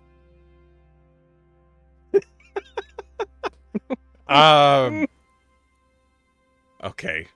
Like part of Anybody? your armor? Sorry, I couldn't hear. Made a bad joke. Claudia asked, You missed asked what the Echo gauntlet suffering. was. Claudia asked Uh, what the gauntlet was. ba- Basically, a series of tournaments of fights going up and down the Selmia, Oh. culminating at Killen's Crossing. Hmm. You just fight people? I mean, for money, prestige. Ooh. I would do it for money. He's in it for the fame. What's your name? Have we heard of you? You hadn't even heard of the gauntlet. Rock can't blush, but he is. I don't believe you've heard of me. Okay, well, what's your name? I'm Cliff. I've Hi, heard of Cliff. cliffs. Me too. Hi, Cliff. I'm Velen. Hello. What are your names? You all seem to be very familiar with Durden's work. He's been through before. Valen, Artie. I don't think Tess is here. Wait, is Tess here? Tess is here. Tess is here. I was literally about to Tess? ask Tess to describe herself. Which let's do that now. Tess, as you see, you're like walking up on this conversation happening. What does Tess look like now? Tess is maybe a little startling to look at, because she's just a full changeling. Where are you on the map? Um, Where'd you go? I don't know. You're not I on the don't know. map. Hold on. calm She down. was old Tess down with There, Gideon. It boom. looks like I'm- right there. Yeah. Tess is a changeling, which means that her skin. She first of all, like, we call her she her because she mostly presented that way, but like she looks real gender neutral. Her face is kind of pointed a little bit, like her cheekbones are kind of look a little bit more masked. Her hair is very short. And she is wearing full, like, really, it seems like really fancy enchanted, like runic enchanted armor, like heavy plate. She's got a glowing axe at her belt and a holy symbol with 3 eyes around her neck. And her face is weird. She, like, her skin is sort of like her skin Face is like a weird. yeah, her skin is like a grayish, slightly tinged purpley. Her eyes look kind of like they're silvery, but they kind of look weird and pupilless. And her hair is also kind of like a white silver and is cropped pretty short. But it's pretty rare to like see a change, as far as I know in Amaranth, it's pretty rare to see a changeling just out being a changeling in their base form. And so I don't know, like, if he recognizes what a changeling looks like, that's what she looks like. I don't know. I'd have to ask Echo. You would have seen changelings, though sparse, just be in their natural form. Okay. Then he's not. He's a little surprised to see you out and about, but he just nods. Yeah. He's gonna turn to Durden and say, actually, he'll turn to you guys and say, I'll let you all get to your tattoos with Durden. Durden, do you need anything here, or can I get a drink? Oh no, this town's as peaceful as they come. Go ahead and get yourself a libation. Oh. And then turns to you guys and is like, where do I get a drink? Right there. I've actually there. never been here. I'm so sorry. The lodge would be a good Yeah, place. head on over to the lodge. Right this way. Dranier will Head take bop. care of you. Thank you very much. It's been a long trip from the Killen's Crossing. Tell him the wild fart sent you. No. Wild Yeah, card, you definitely got it. definitely No, tell him no, no, about no. your fart. No. I helped with the name. It's Wild can get- Hearts. We can get drunk later and tell pirate stories. I'm already a little drunk. I'm sorry. Yeah. Still not a pirate. Still not a pirate. Oh shit! I need to go sell stuff in the Zeeks. I'm Buy already some about to. Banasite powder. Oh, What'd you say? Did you say I Banasite said, bad? and buy powder. some Banasite powder. she said Yeah, the yeah. magic word. I did. Oh, Out bye. it goes. Okay. Oh, there it goes. I want tattoos. Give me Okay. tattoos, Durden. So, we have a whole lot of things going on. Yeah, we do. But first, we have a new player at the table. Everyone, please welcome Sleepy. Hi, Sleepy. Hey, Sleepy. Hi, Sleepy. We're going to go to you first. So you go to the Cedarkin Lodge, which is a beautiful, large wooden building that appears to be just one story, but it has a very high peaked roof. And has a very comfortable, like, hand-built log building appearance to it. As you approach it, when you do enter, you see that the Cedarkin Lodge is enormous. Immediately to the left, once you enter, there is a counter where there is a half-orc that is doing the endless bartender's duty of cleaning a mug with a rag. Just forever. They do that for their whole lives, it seems. Across from him, you see that there is a huge table that fills up an enormous part of this lodge.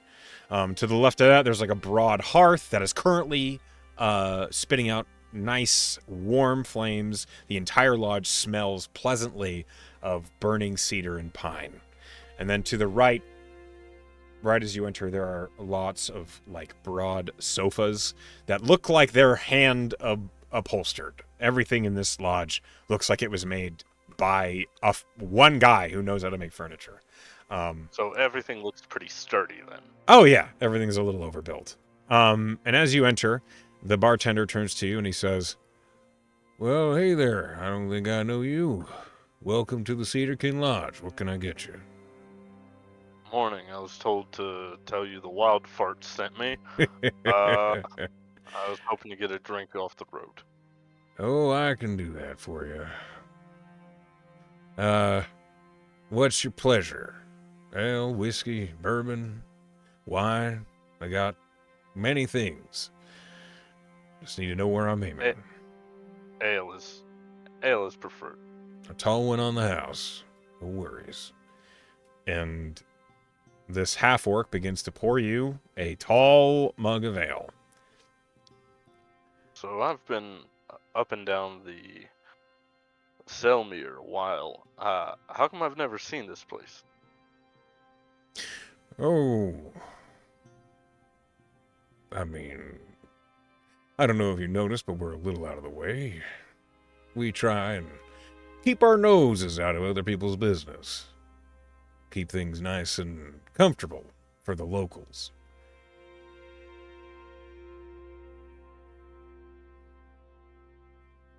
How comfortable is it here? Oh, for the right type of person, can't get any better.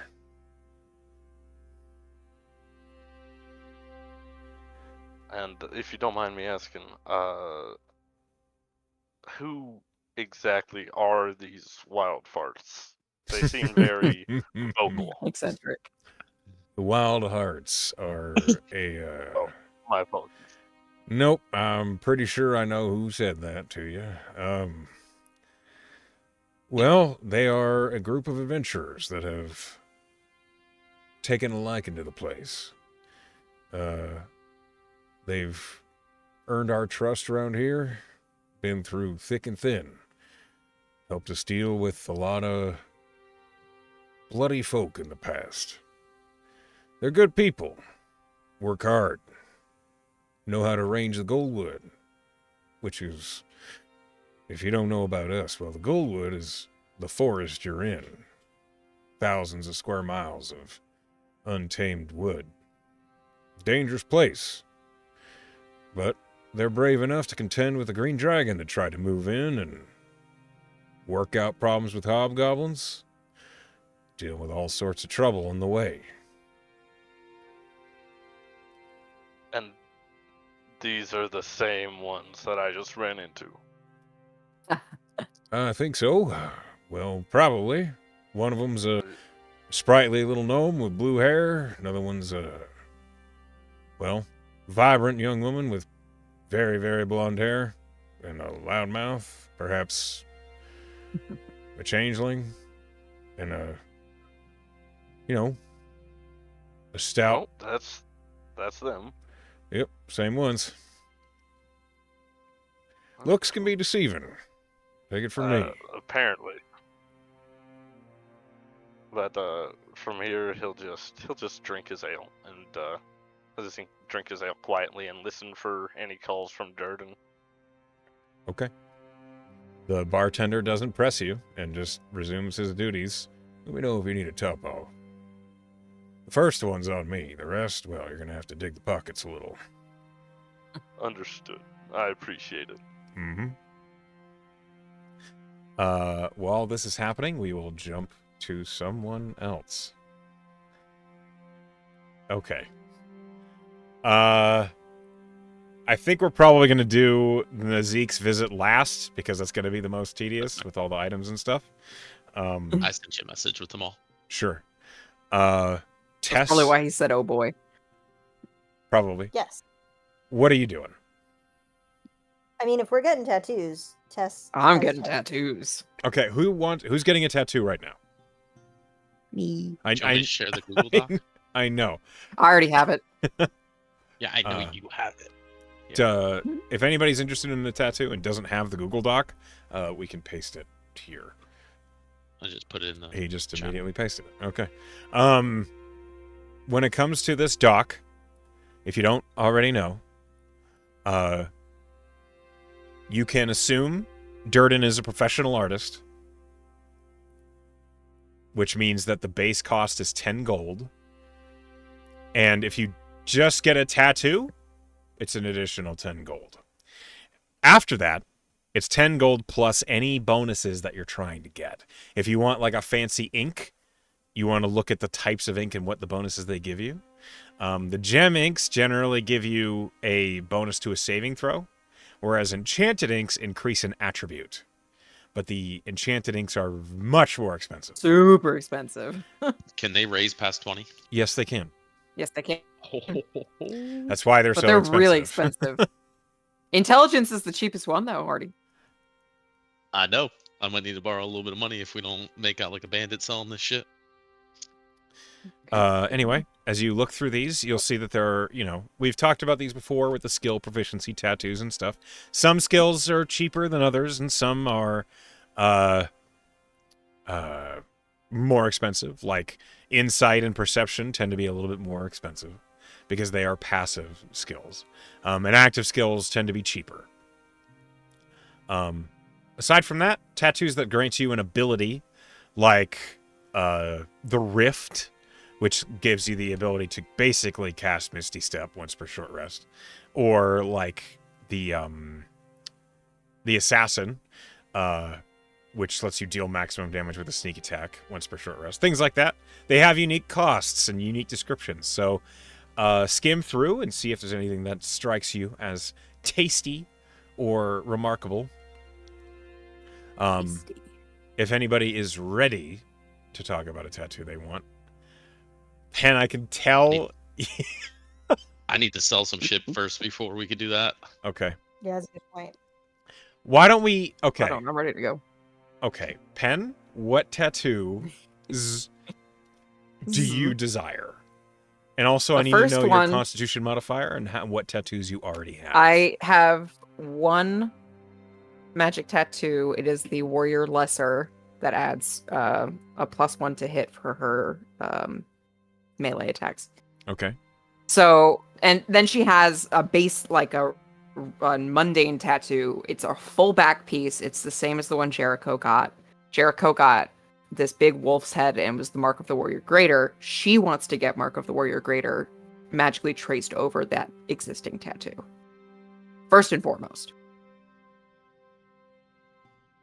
So you want the Greater Warrior first.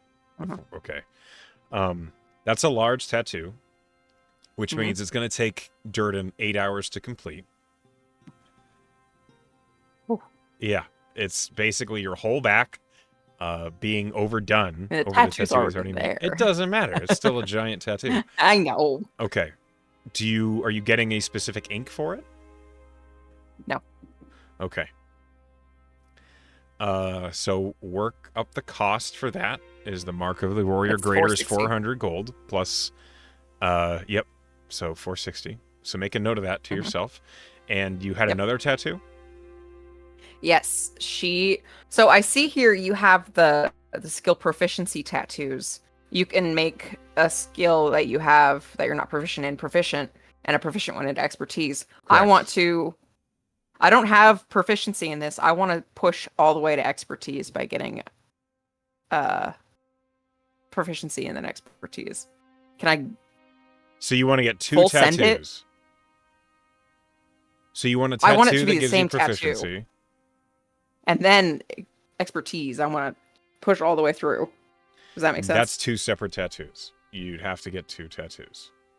I can't do that. I'm sorry. That's the way the law works. Well, so you said, hold on. You said you have it written here. Other Okay. tattoos may be discussed between a client and an artist. It's an artist's responsibility. Blah, blah, blah. They may decline. Can she just get a specific expertise tattoo in a skill as What- like an out of What the realm? skill She wants is it? she wants expertise in perception because her nose used to be really good when she had ranger levels, but then it dwindled, and it's kind of like lame for her to try to sniff around when she is only a +2 to her her perception. Consequences of our decisions. Okay. I didn't choose to die that one time. So, because it's perception, which is a passive skill, which means it has passive perception is a skill that you need and use a lot, it's more expensive Uh-huh. than just a typical skill tattoo. A perception Uh-huh. tattoo is 500 gold. It's a third eye Okay. placed on the back of the wearer. Which But means she wants expertise in perception as a skill. That's what Okay. we're still talking about? yeah, That's what I want. I don't so that's going to double the cost. So 1,000. Yes. Okay. Just no so problem. the total amount is 1,460 plus 50 for magical ink because it's magic tattoo. So it's 1,050 or 1,060 plus 460. So it's 1,520 gold pieces. Okay. You're cool with that? Yeah. Okay. And I want it to take the form of hold on, I saved this. I want it to be the classic I'm like pasting it. The classic panther tattoo, but instead of a panther, it's a displacer beast with no eyes. Oh, okay. Sure. And it's going to be on her bicep, like a classic sick ass panther. So all the of two little these tails. all these townsfolk have been coming up to Durden, getting like these small tattoos, and then Claudia approaches Durden. And as Claudia is describing what she wants, Durden is like making notes, and he's like got like a rough sketch up. And in the middle of it, he stops and he picks up like a flute. And as he's holding it up, he says something. And Cliff, you suddenly hear from Durden, "We're going to be here in a few days." Is that going to be a message or just? It's a message. You've received a message. You're familiar with. He casts a message all the time. All right, I'll find somewhere to stay. Probably not this hotel that we're right lodge. by. The one that isn't finished. Yeah. Okay, so 1,520 gold pieces for Claudia's tattoo. Next, has anybody else looked through the tattoos and decided what it is that they want, or do they want to wait and see if gold can be collected by Artie at the moment? Yeah, I want to wait for gold first. Sal? I know what I want. Okay, what do you want, Sal? I would like to get an iridescent black enchanted ink tattoo of Dawes's staircase. Okay. And Velen Sounds wants that on her cool. thigh because she has a terrible sense of humor. Oh my god. Wait. That's good. Explain the joke. I'm dumb. Dawes's It's a symbol staircase is going a up her staircase thigh. going up her thigh. 2. Oh, I thought you said side. Okay. Nope. So Oh. that's why I was like, okay, So- sure. Is it a skill tattoo or a feature tattoo or just the iridescent ink? I just want the iridescent ink. It's gonna bump her strength. Yeah. +2. As soon as you say you want an iridescent black tattoo, Durden's eyes like sparkle and he's like, "Oh, these are fun. Okay." And he begins sketching Velen out gives him a big grin. Yeah. he begins sketching out the tracing of what you want. Okay. Yeah. This is a small tattoo. So it's only going to take 2 hours. He does warn you, it's going to be painful. Yeah. Just so's you're ready. I'm kind of anticipating that it'll hurt worse than the last one. Okay. While this conversation is happening, we pan over to Artie, who has stepped into the outsider's witness. The moment we've all been waiting for. As you step in to... Nazik can't wait. Yeah, Nazik, who's behind the counter, is like dealing with a couple customers. Ah, it is a pleasure to see you again.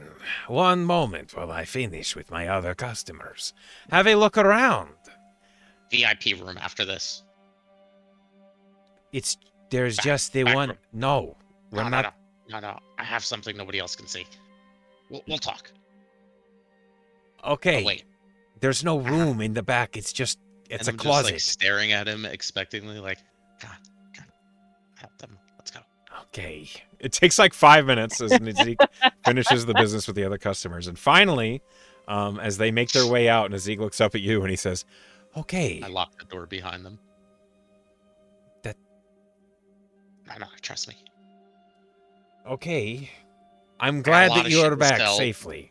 But this. And I hold up the little Athelium thing. We'll get to that. Okay. Yeah. You see why I wanted the VIP room? The Elithium coin. Lithium. Yeah. I'm going to write it down for you, okay? Please, because I spelled it crazy. That's how you spell it. Elithium. Okay, I wasn't too far off. As you hold it up, Nazik like squints for a moment and he says, how did you get that? Yeah, you see what I mean now? And like as I'm showing it, I'm closing the blinds on his door. Okay. Uh-huh. I got a bunch of other shit too. Why don't we handle that Hey, soldier. first before we look into that? Behind. Start yanking out of my bag 10 intact green dragon scales, 1 spider staff, 1 staff of charming, 1 brooch of shielding, 1 ring of mind shielding, bag of emeralds, approximately 500 gold, bag of gems worth roughly 1,000 gold, 2 volcanic plate armors. We're stocking up. The ring of mind shielding was given to Viscotti. It Oh, was. sorry. You can click on that off. I missed that. I deleted. Okay, as you show him all of these items. And after the end of it all, he's like puts them on the scale and looked them over and like made a list and marked them down. It all takes like 30 minutes. And finally, he looks up at you and he says, I can give you 4,400 gold pieces for all of these. Let's talk about the big boy. Well, let's handle that as a separate transaction, yes? If we intend to. I need a yes or a no on this so I can begin processing. Yeah, this shit, yeah, sure. 4,400. Okay. And he pulls out a crate and he sorts out 440 platinum that he sets in little stacks in front of you. Okay. Okay. I need to understand. That is Elithium. It is. You are... Faye. And he takes it from you very carefully and sets it on the scale. I need you to roll me a D100, Artie. Yes. I don't know why, but I want to re-roll that. Okay, you can. You can re-roll it. You absolutely can I like spend that number inspiration. better. That's my only inspiration. 72. Okay. One moment. I don't know if lower was good or bad, but I just Honestly, I really love low. that use of inspiration because you were just going with your gut entirely. And I don't Yeah. know. I love that. I love that. Low could have been good. But you don't know. We have no idea. Hair everywhere. He looks at the scale, and then he looks at you. If you intend to sell this to me, Mhm. I do not have enough currency to give you for it. Nice. You He- could save it to cast 9th level spells, my boy. He turns the scale around, and you see the abacus that's at the top reads out 42,715 gold pieces. That's right. Holy. You could get so many tattoos. Yeah, you could get I so need many it. a lot of things. Wait, no. So let's talk about this. You could buy a country.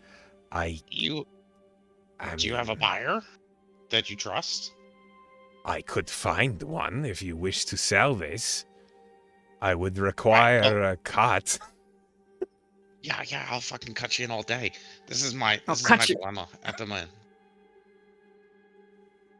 I really need some magical tattoos right now, and Durden's only in time for a short period of time. So I need you to spot me. I'll let you broker the Good deal. for it. I'll give you a cut of 5%. 5? Okay, Artie. I What know is you are. 5% of 42,000? I know you are an enterprising gnome. Uh-huh. A brilliant mind. Yeah. But He buttered me up. your 6%. mind for business. 6%. You understand knowledge of an Eletheum round being in the prime material is dangerous knowledge to have. That's why you're the only one who knows. I'm going to have to be very careful how I look for a I'm basically going to have to directly contact the Arcane Forge in Deva Major. And they're going to take a cut off the top. Yeah. Well, look, I trust you to broker a good deal, and I'm gonna give you a cut. And I didn't even tell the rest of the party about it yet. I will do it for you for Let's see who he 10%. trusts. 8. I'm already giving you a deal, Artie. Were you some what stranger off the street, I would have done it for 25%, but you are a friend. Fine. 10% under one condition. Yes, 3K up front. I was going to give And I you give more you- than that, but sure. No, 10K up front. Wait, no, 10K up front. What were you gonna give me? I have the funds at the moment to provide you 6,000 gold. I can handle that without hurting my stores and still managing a trade. You could get that tattoo, Artie. The So, one that gives you this is what we're looking at. Roughly 42,000. They might have to take their cut. I get that. Expect 38,000. 38. Okay. 38. You're gonna pay 6 up front, and your cut's 10%, which is 3,800, right? Yes, So when it's all said and done, we're expecting about 28 too. that is a safe number, yes. Okay. I trust you, Nazik. He, looks at you for a long moment, and he says, I need you to know, I have been many places. I have been to Pandemonium. Goddamn. I have never Why? seen an Eletheum around before. Do you think I shouldn't sell it? What you do with it is up to you. And if it funds your adventures to find greater treasures than this, I think it is very well worth it. It's an investment into me. into me. If you wish to make this deal, I will seal it into a Galder's box right away. Yeah. Here. hold on. This is the sort of thing we need paperwork for. That's true. And he begins drafting a contract. So this part is dry and boring, Artie. For the next 15 minutes, Nazik is writing up a contract that states, for the cost of 10% of its worth, he is going to broker a trade between you and the arcane forge of Deva Major for one 72% pure Elithaeum round. Goddamn. Yeah, you... Oh, good thing you rolled. Yeah, it could have been much Yeah. cheaper. You're worth so much less. See if I had rolled how much That's a it good would have been. reroll. Okay, you Worst. roll better. Yeah. Everyone's just Echo, seeing- can I Huh? just double check to make sure I understood the greater mark tattoo?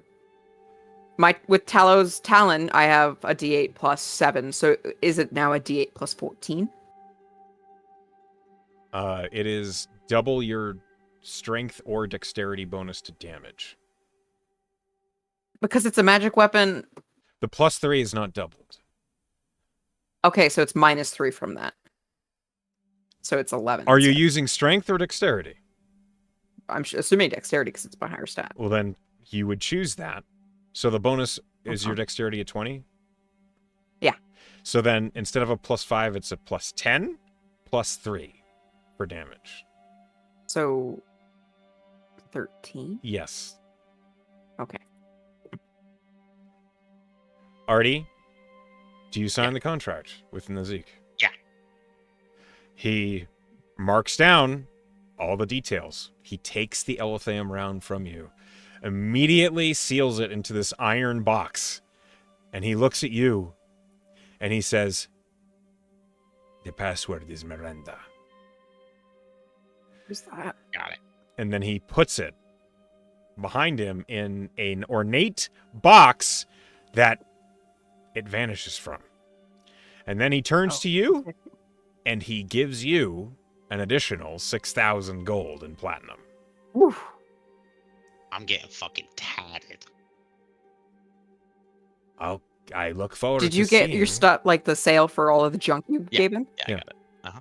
So you're How much walking money do you out of have? Nazik's with 10,400 gold Yeah. pieces. 10,400. Oh my god. He's getting tatted. You can only get Also- what, 2 more? 3 also- more? Tell Velen I have the ingredients for her legend lore. Okay, will do. Okay. Among other things. Okay, sweet. This is my legend. I call it lore. You let me know if you need anything from me. And I'm actually pretty good on Banasite right now. I still got a stash of it. And I'm not selling you this, but I'll show you it. And I show him the, let me see exactly what it's called. I think it was like refined crystallite Banasite. I got Yeah. some of this bad boy too. I don't mean to diminish, but you just sold me. Okay, it is beautiful. I was just letting you know I'm It's weird that stacked that's right what now you're on not Banasite. selling. Yeah. Yes, Now I'm gonna actually use this. I look forward to seeing what you do with it. Send me a message when we're ready.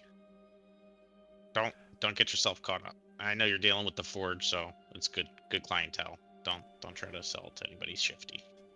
I am working with professionals. They will want to know who found it. Do they need to? They do not need to, but there is an opportunity they might see that person as a valuable treasure hunter, and there might be work in it. Yeah, let the forge know it's me. I got it from the Fae. Very well. Let me know if anything comes across. I got a busy few weeks. I think we're going up to Augur City and stuff. I probably got to go save my friend that's, I think, by KO. So we'll be traveling a little bit. Oh. Actually, I'll come back later for it. Okay. As always, our meetings are as eccentric as ever. Yeah, I appreciate it. I got to go get tatted. Have Okay, a bye. good time. Sprint out. Okay. Artie runs back up the Whew. street. Pockets are jingling with platinum. Now we know how much money is... I mean, I don't know, Artie, if you reveal how much money you just made. It's up to you. Yeah, You can do I'm whatever gonna you like. offer them something. I'm not gonna lie to them. Alright, so like collectively, I'll group them up Hooray. just out of earshot. So I sold a lot of shit. I need a favor though from you guys so I can get some cool tattoos because I'm running a little broke. I've been pretty frivolous with this mustache. I'm not gonna lie to them. Lies. So we got 10,400. So it'd normally be about like a 2,600 split between us four. Uh-huh. But I'm asking a favor. Could we do 2,500 to everybody? Because I'm gonna be a little short for my tattoo without the extra 400. Oh, Sure, yeah. buddy. Yeah, don't. Sure. Yeah. That's fine. And then I'll 2,500. Pass out cuts. 2,500 to everybody. I'm. It's I like don't I didn't know if spend any money on those tattoos. I don't know if I'm going to be able to afford the special ink because all my spell components. I can are so probably expensive. help. Are you sure? Oh, and Velen, you're. Bro, I like, just more got. stuff I is mean, in. Oh, good. just let me know what you need. I have money. Thanks, Claudia. Yeah, she like was sitting on like a veritable. She had 2,099 when she rolled up to Durden, so she was like whatever. And now she has 2,500 more. I think she's good. She can help out. Yeah, I'll go see Nazik as soon as I'm done getting ink. Erden, we getting fucking tatted. Oh, get in line. Yeah, buddy. We're gonna be doing that Getting paid- prismatic Cliff's white. getting paid today, I guess. I will have to get to some of you tomorrow or the next day, but I will be here for at least a week, it appears. That's Me and okay. We don't tomorrow. have any current crises. Adept in Well, prismatic I white. mean, yeah. Oh, we're raiding the Who is rich going coffers first? today. Yeah, buddy. Clear up that schedule. I haven't gotten to break out the enchanted inks for quite a while. Okay. I'm very to excited Endsmeet. about mine. Although, depending on what, in what order we're queuing it, I might wait to take off my pants. I'm ready. Well, Claudia was here first, so I'm handling her before anybody else. All right. Well, she's going to take approximately 84 years, so I'll be back later. We're going to be taking breaks. you He don't says wanna that do- more to you, Claudia, than anybody else. Yeah. What did you say, Tess? You sure you don't want to have your pants off for 84 years? Sounds fun. I think I get Should we all cold. take our pants off? It is January.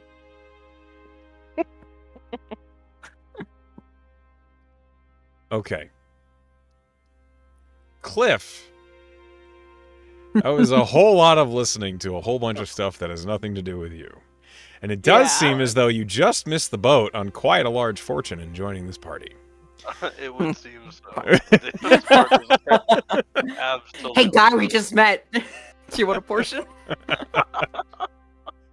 But is there anything Cliff would like to do in these moments as you're in the Cedarkin Lodge? What's your passive perception, by the way? 12. Okay. It's not great. Sure, that's fine. So is there anything you'd like to do in this moment? Yeah, actually. I guess he would probably search around for at the general store or whatever. He doesn't know this town. Oh, yeah. Go to the general Harley. store. I You're going to don't- fall in love with this band. Out of character. Don't like how you said that. Oh, yeah. Okay. You'll understand. He's a sex god. It does, dude. What the Calm the hell Don't talk down. about Darley my like God. that. As you leave the Cedarkin really Lounge, you know, the pleasant buzz from a couple mugs of ale in your tummy, you go toward the main street and you see the Wild Hearts being the loudest at the caravan by far. Like, they're gesticulating, they're having loud conversations. Claudia, like, has her shirt up and like the Durden is like tracing the tattoo that's on her back already, and like you can see the gnome is like running up the street towards them and like gesticulating wildly. You see immediately across the street behind the carriage is Tarley General, this large general store that is clearly like it is just a general store. It's pretty big, and you're gonna have to move around this nonsense to get there. Cliff will head there, skirting around the very loud group of adventurers. Yeah. As you get to Tarley General, it seems pretty busy. A lot of the townsfolk seem to use this as their grocer. But you can find anything you need as far as basic supplies go. Or scrap metal and junk if you want. Yeah, good place for that. Or butter. Or butter. Do I Or butter. As I'm buttering some bread. Cliff's just gonna think about how odd this town is, and he's gonna head up and he's gonna ask, you don't happen to have any painting supplies? Oh, sure we do.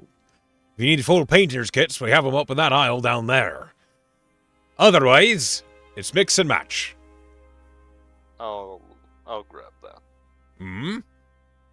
And you can find a painter's supply kit for 25 gold. Okay. You And didn't it's- explain how hot Tarley was. Tarley is like a slightly just shy of 6 feet tall human man who's balding and a little overweight. He has like a very red face, clearly from a life of enjoying red meat and ale. He's pretty friendly looking. Very much looks like just a commoner. He's just a guy that runs the general store. You get it, right? It's Artie's best friend. What? That is the love of Artie's life right there. It's my guy. Yeah, I guess he will go ahead and he'll just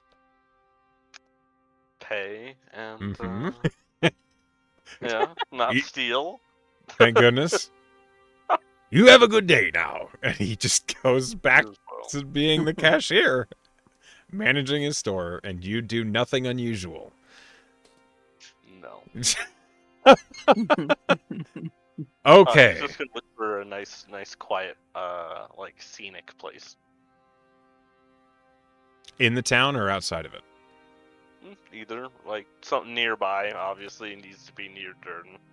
Sure. Roll me a perception check.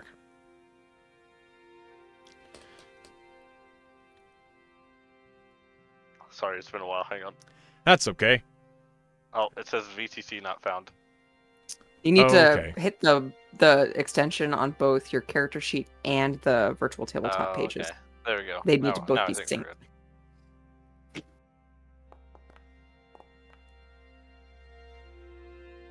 You're kind of making your way down the old pitch road. And as you do, it's pretty scenic. Endsmeet is a cute little town, nestled away in the woods with lots of farmland stretching out to one side, and just outside its outskirts is a gentle river that slowly kind of meanders its way. It is pretty out here.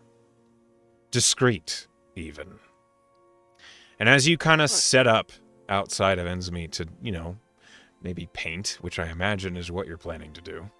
This is the chillest You are guy ever. correct. Poor guy ending up with this party. As you set up, and you're kind of to the north side of it, you're there for, a while. It's very mellow and relaxing. There's not a lot of the, invisible puppies just fly out of nowhere and you don't see them coming. No, what actually happens? You kind of get caught up in the calm of the place. And as you're focusing on gathering up what you see, you almost get a little distracted as you wanted to start painting, but you find yourself just looking at the glow of the town. All the fires illuminating their windows from inside, and the gentle snow that's falling, creating an overcast gray shadow over Endsmeet that still looks welcoming and warm. It's almost too easy to forget the troubles that are out on the road out here when you look at it from here.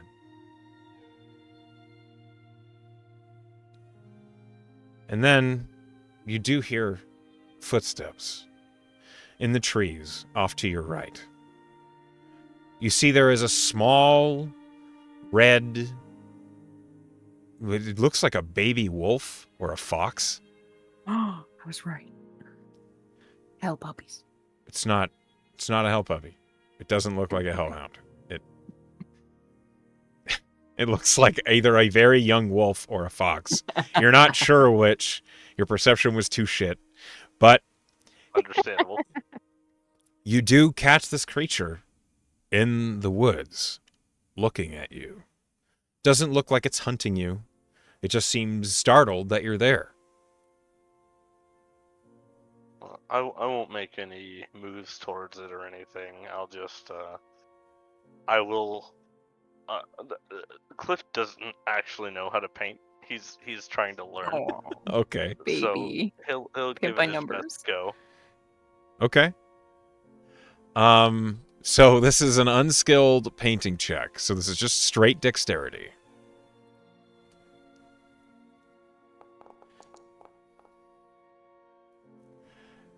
Well, Oh, so cute.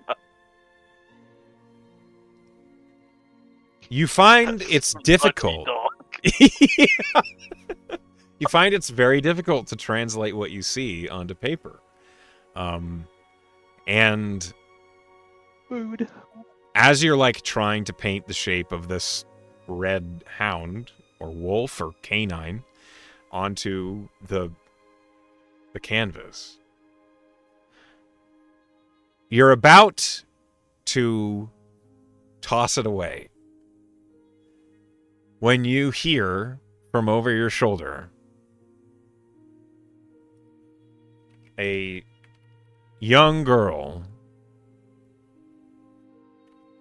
just say, "That's cute." And I didn't know she was there. No, your perception was shit, unfortunately. He's gonna jump and like. This is what she looks like. Oh, it's Darlene. Just Darlene. accidentally like a large line goes through the paper. Oh, no. I'm sorry, I didn't mean to scare you. You're all right. Can't be much worse than it was. What's your name? She kind of like kicks around in the snow, looking at the easel and the painter's supplies, and then she finally says, "Darlene." Hi, Darlene. I'm Cliff. Do you know how to paint? I certainly don't. She looks at the easel and the painter's supplies. No, No. I don't think I could do much better. He'll stand aside and kind of gesture towards her. Would you like to give it a try? Sure. Darlene And- will take the brush from you. Okay, here we go. Amanda. No. Okay. You rolled a 9, she rolled a 7. She draws like another round, blobby hound shape next to yours. One ear is like way bigger than the other. And then as she's like doing it, she says, "This brush is hard to... I can't turn." He just laughs and says, "Well, they're twins, I suppose." Aw. Fraternal. I'm not there. Uh, Mocking a child's art. Yeah, how could you? She gives you the brush back and she says, I think you're better than me. I assure you, I do not think that. I've never seen you around here before. I'm here to protect the Durden's caravan. Who? Durden, the tattoo artist. He's in the center of the town. Oh, I know who you're talking about. The little guy. The dwarfy man. Yeah. He's very nice. Well, I hope you like it here.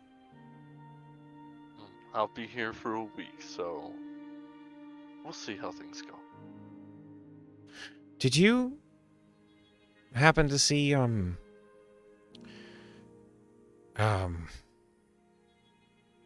older guy with, like, gray hair, or, a younger pretty woman with blonde hair, or a crazy-looking little guy with blue hair?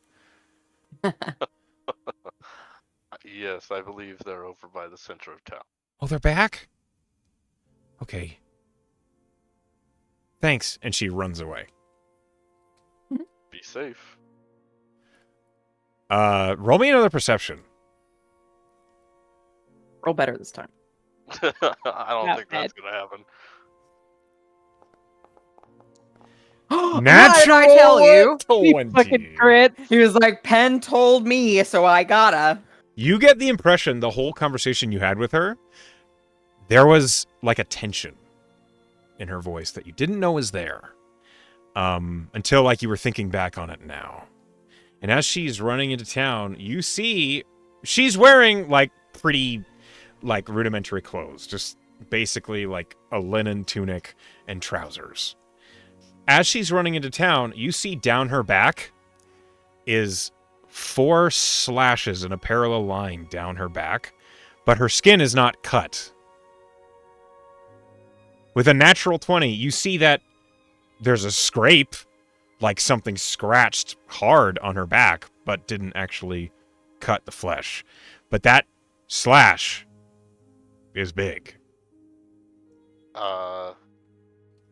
And I don't know which direction she came from to get that, huh? Does it look I mean, fresh? you're towards the... Okay, so you're toward the north side of the town, and she came up from behind you, kinda. Okay. So that's what you gather from that. She might have Did come it from the look north. fresh? With a natural 20, yes. The flesh that you could see under the rended clothes was reddish pink, like it had freshly been scratched, but not cut through. Okay. He'll pack up his stuff and he'll. Does he have a way to message Durden? Can you cast message? I cannot. Then you can throw a rock.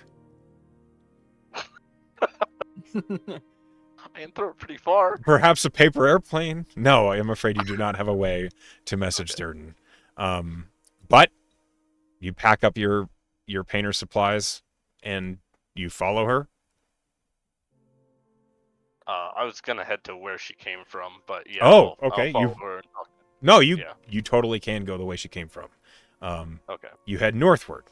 Roll me a survival.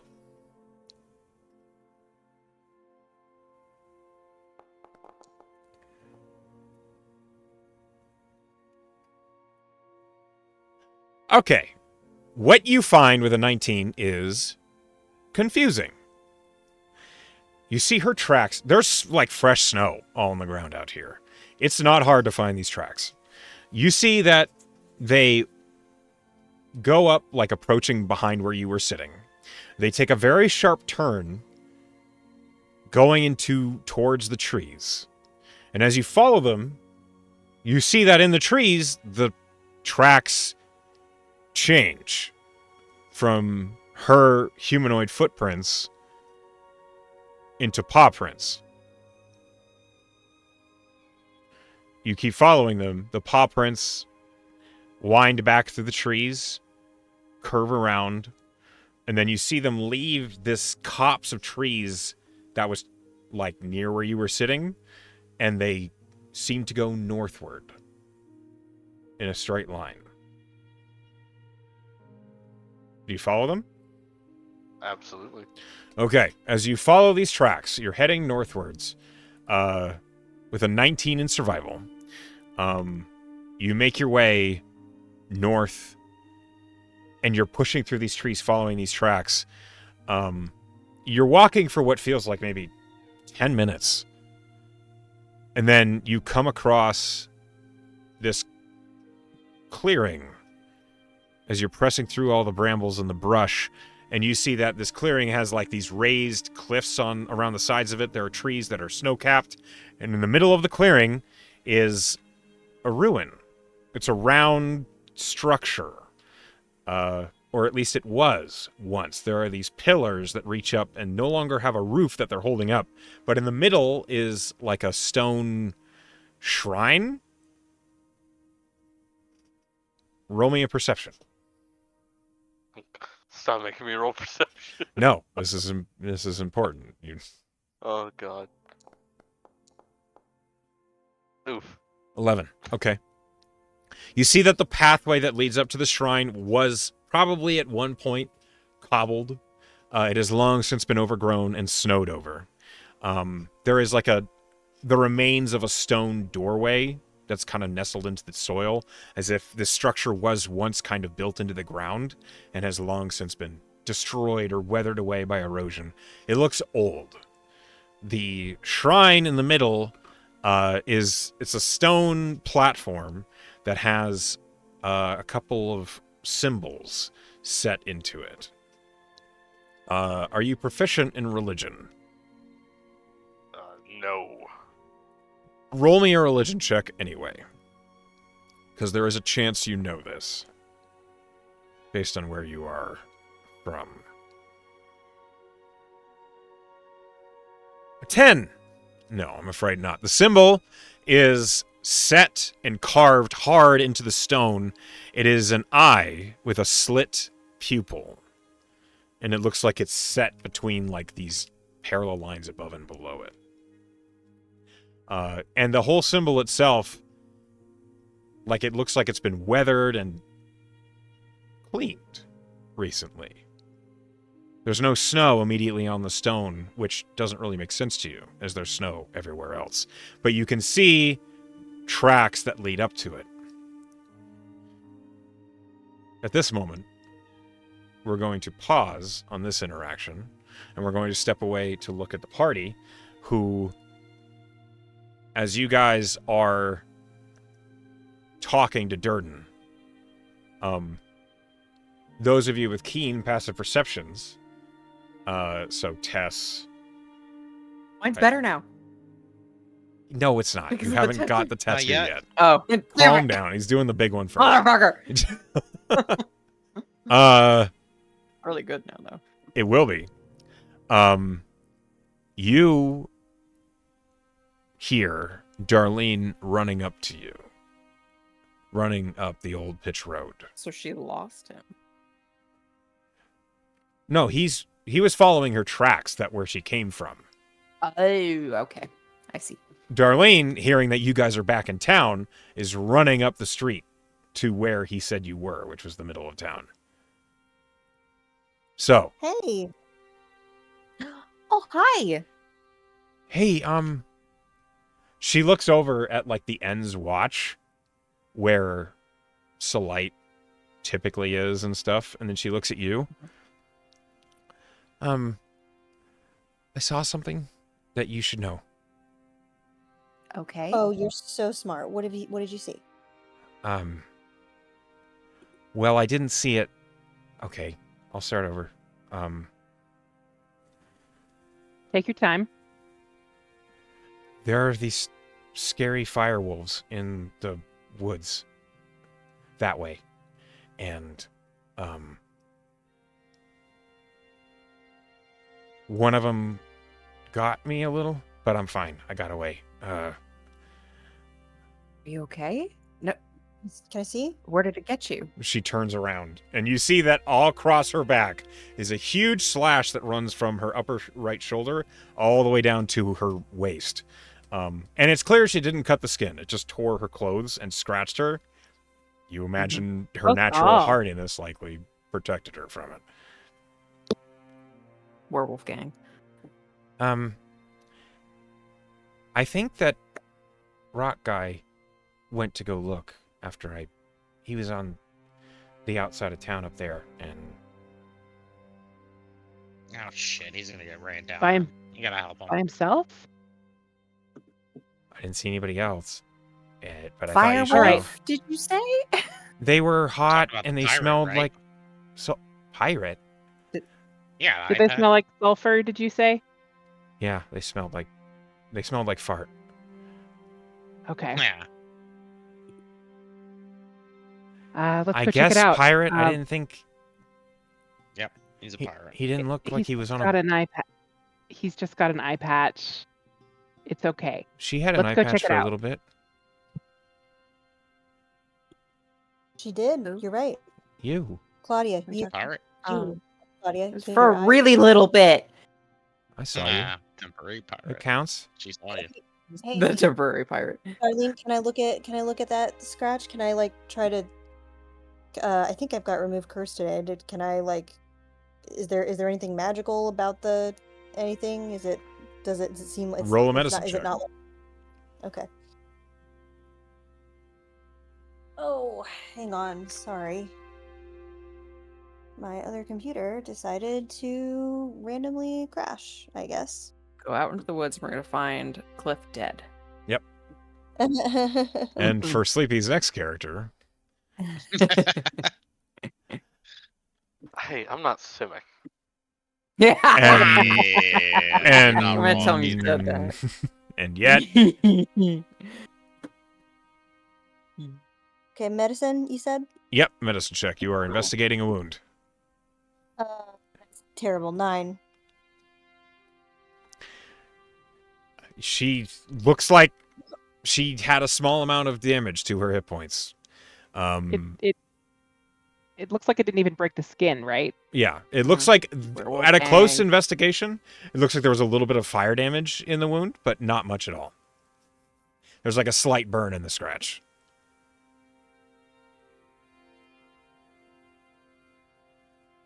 Okay, Uh, well, Go ahead, Bella. I was just gonna start. I'm just gonna start heading in the opposite direction because I'm a little concerned about this guy investigating firewolves by himself. Getting this- tatted. Yeah, Claudia, like Durden, like That's has stopped for a inconvenient. moment, and he says, "Do we need to take a break?" Now might be a good time.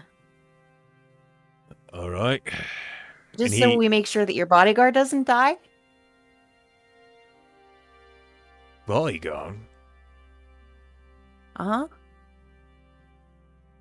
Okay, sure. Is that not what he was? And he like puts a block on your back, and it's waxy, and you feel like spreading over where he's already marked. And he says, "Okay, just be careful."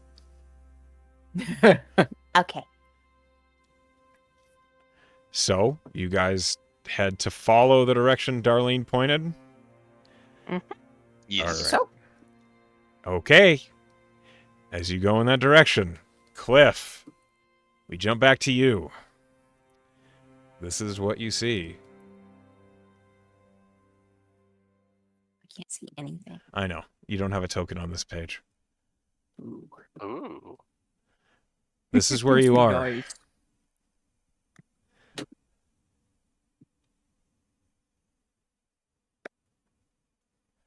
I need to know how you're going to approach this. As you're looking at the tracks and you see this shrine, this altar that was once in a structure clearly, except it's been tended to. Okay. You said that over here and here, these are like slightly elevated, right? Yeah, it's like a pathway that goes down beneath this stone archway. Okay. Well, high ground is best ground, so he's gonna Okay. head this way. Sure. You can, I believe. I don't think there's a wall there. Yeah, I can. Okay. Yeah. You see the snow is densely packed up here. The shrine itself, there's evidence of multiple sets of tracks going up to the shrine and leaving. With your with your poor religion roll and poor perception roll, you don't get a whole lot of details from here, but if you wish to investigate closer, you totally can. All right. He'll move closer and investigate. Okay, please move your token where you're going to look. All right. I assume he needs to be next to it to investigate. Yeah. Why is it so dark? Hold on. Ah, it got worse. I don't have a token on. Yeah, Are we I'm not now supposed to have purple. vision? There we I go. do not wish. There to we be go. purple. There we go. Fixed it. Are we not supposed We're to have not vision allowed to for it? see. You guys don't have a token yet. So, Okay. in Uh, this moment, I'm just describing what Sleepy sees. I'll be with you all in just a moment. So, as you're looking at the shrine. Okay. A moment, please.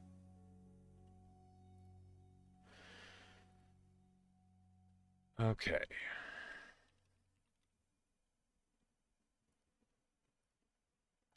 You see there is a mark on this shrine. Underneath that symbol, what language did you speak? Just common and primordial. Okay. Well.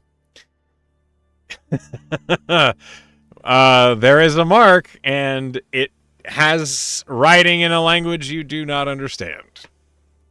It looks very flowy, like probably Elvish or Sylvan or Celestial even. Some very ornate language with lots of little curls and scroll work in it. As you're looking at the shrine, you hear a crunch in snow.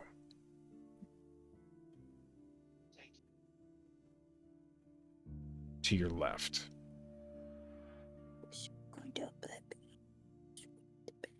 And if I turn to look, what do I see? The raised, like, cliff that leads up to more trees and forest. You don't see anything moving. He's just gonna preemptively go ahead and oh, never mind. It doesn't work like that. Gonna preemptively what? He's gonna get ready to cast Blade Ward on himself. Okay. Yeah, you can be ready to do that. That's fine. Yeah. Just in case something happens. And so, as you've been looking at this, the party has been heading this direction, following the same tracks.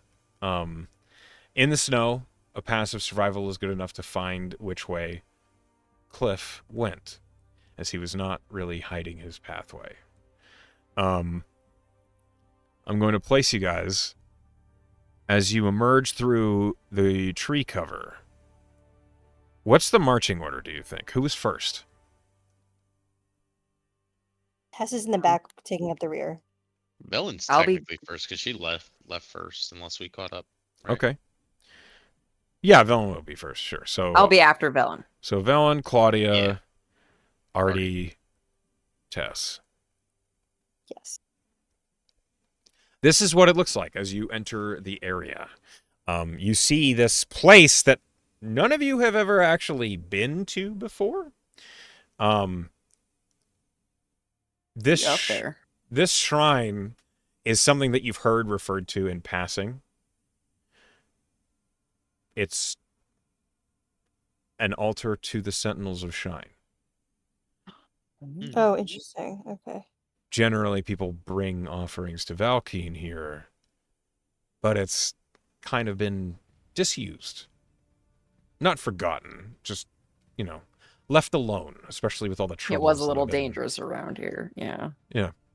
So, Cliff, you hear the sound of footsteps now approaching from behind you and from quite a ways away. The Wild Hearts followed you.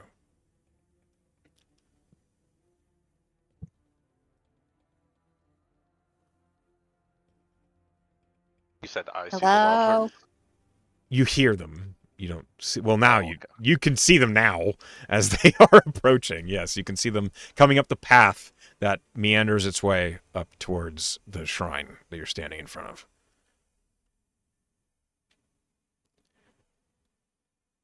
Ahoy!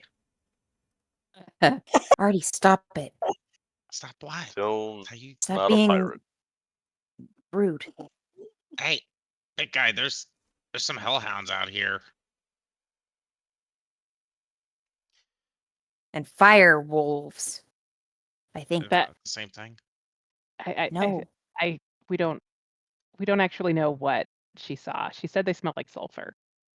Well, we know it's not safe. Okay. Velen, you're the most forward one. As you are looking forwards towards the shrine and towards Cliff, who's right in front of the shrine, your eyes flit past it, up onto the cliff rise just above it. At the very, The cliff past cliff. the cliff past cliff. And you make eye contact with something.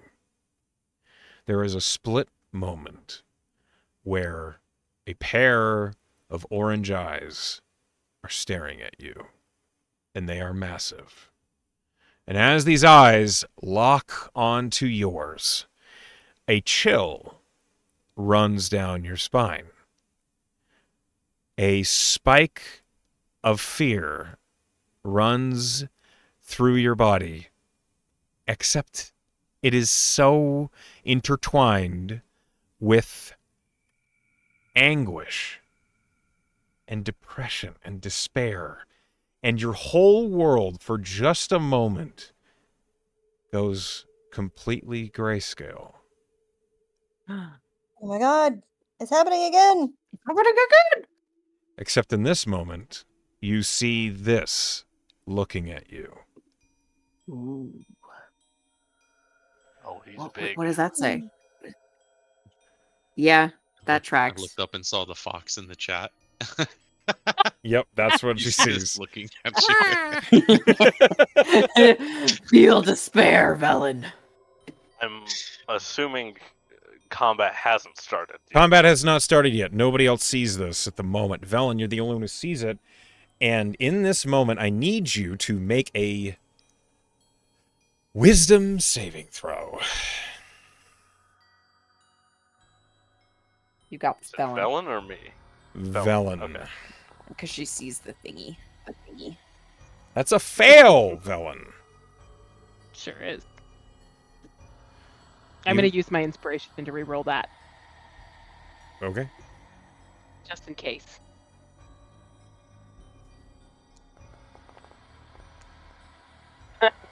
That is Okay. still a failure.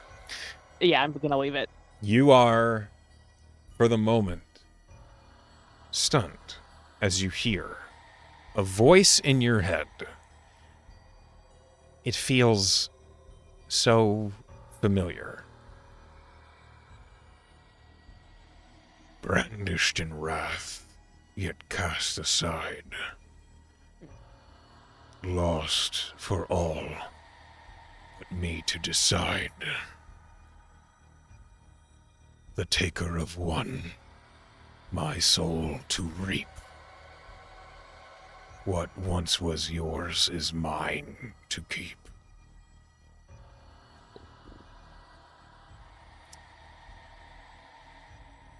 And in that moment, as Velen makes eye contact with this thing, and that message is delivered. It's sick rhymes. Spits sick rhymes. That is where we're going to call today's session. Nay. because things are getting very spicy suddenly. Hope I get to use my new spell. Oh, we'll see. I can't use my shit yet because I left mid. Because you left in the middle of getting your Damn, tattoo. I It's should have true. called. You guys got this, right? Yeah, I'll stay here. Yeah, I then you took wouldn't something get to be in different the than fight at all. disintegrate. Yep. To be honest, I don't think they'd have it without you. Thank you all for playing with me tonight. Everyone, please welcome Sleepy to the table as Cliff. Bye, Sleepy. I'm so pleased you're here. Ahoy. As we come to the end of the Ahoy, session. meaty. Sorry. Ahoy, Pirate Cliff! You're gonna regret every decision you've ever made. Yep, there they are. Apparently. It's because he likes you. That's true. He does this when he likes people. Yeah, if he doesn't like you, he doesn't give you any names. He just kind of avoids you. At least you're not a green woman. Good God. What? It's a thing. Don't worry about Sorry, don't think too Don't far. worry about it. it. Don't worry. I'm catching up. I'll get there eventually. Yeah, you will. Okay. As we come to the end of the session, I want to thank you all for playing with me. Before we go anywhere else, we must first give our players an opportunity to vote for something that they liked, that somebody else did during the session for a point of inspiration. And we're going to start at the top of the order. Dooch, who did something you liked? I like the consistent, just dry. Still not a pirate. I'm Mm. not a pirate. So Not good. getting angry. Not just nope. Not a pirate. Not playing into your No, bullshit. I bet Cliff has interacted with a lot of children in his life because he seems to not handle them really well. Yeah. And he's like, nope, not a pirate. All right, Pen. It was good.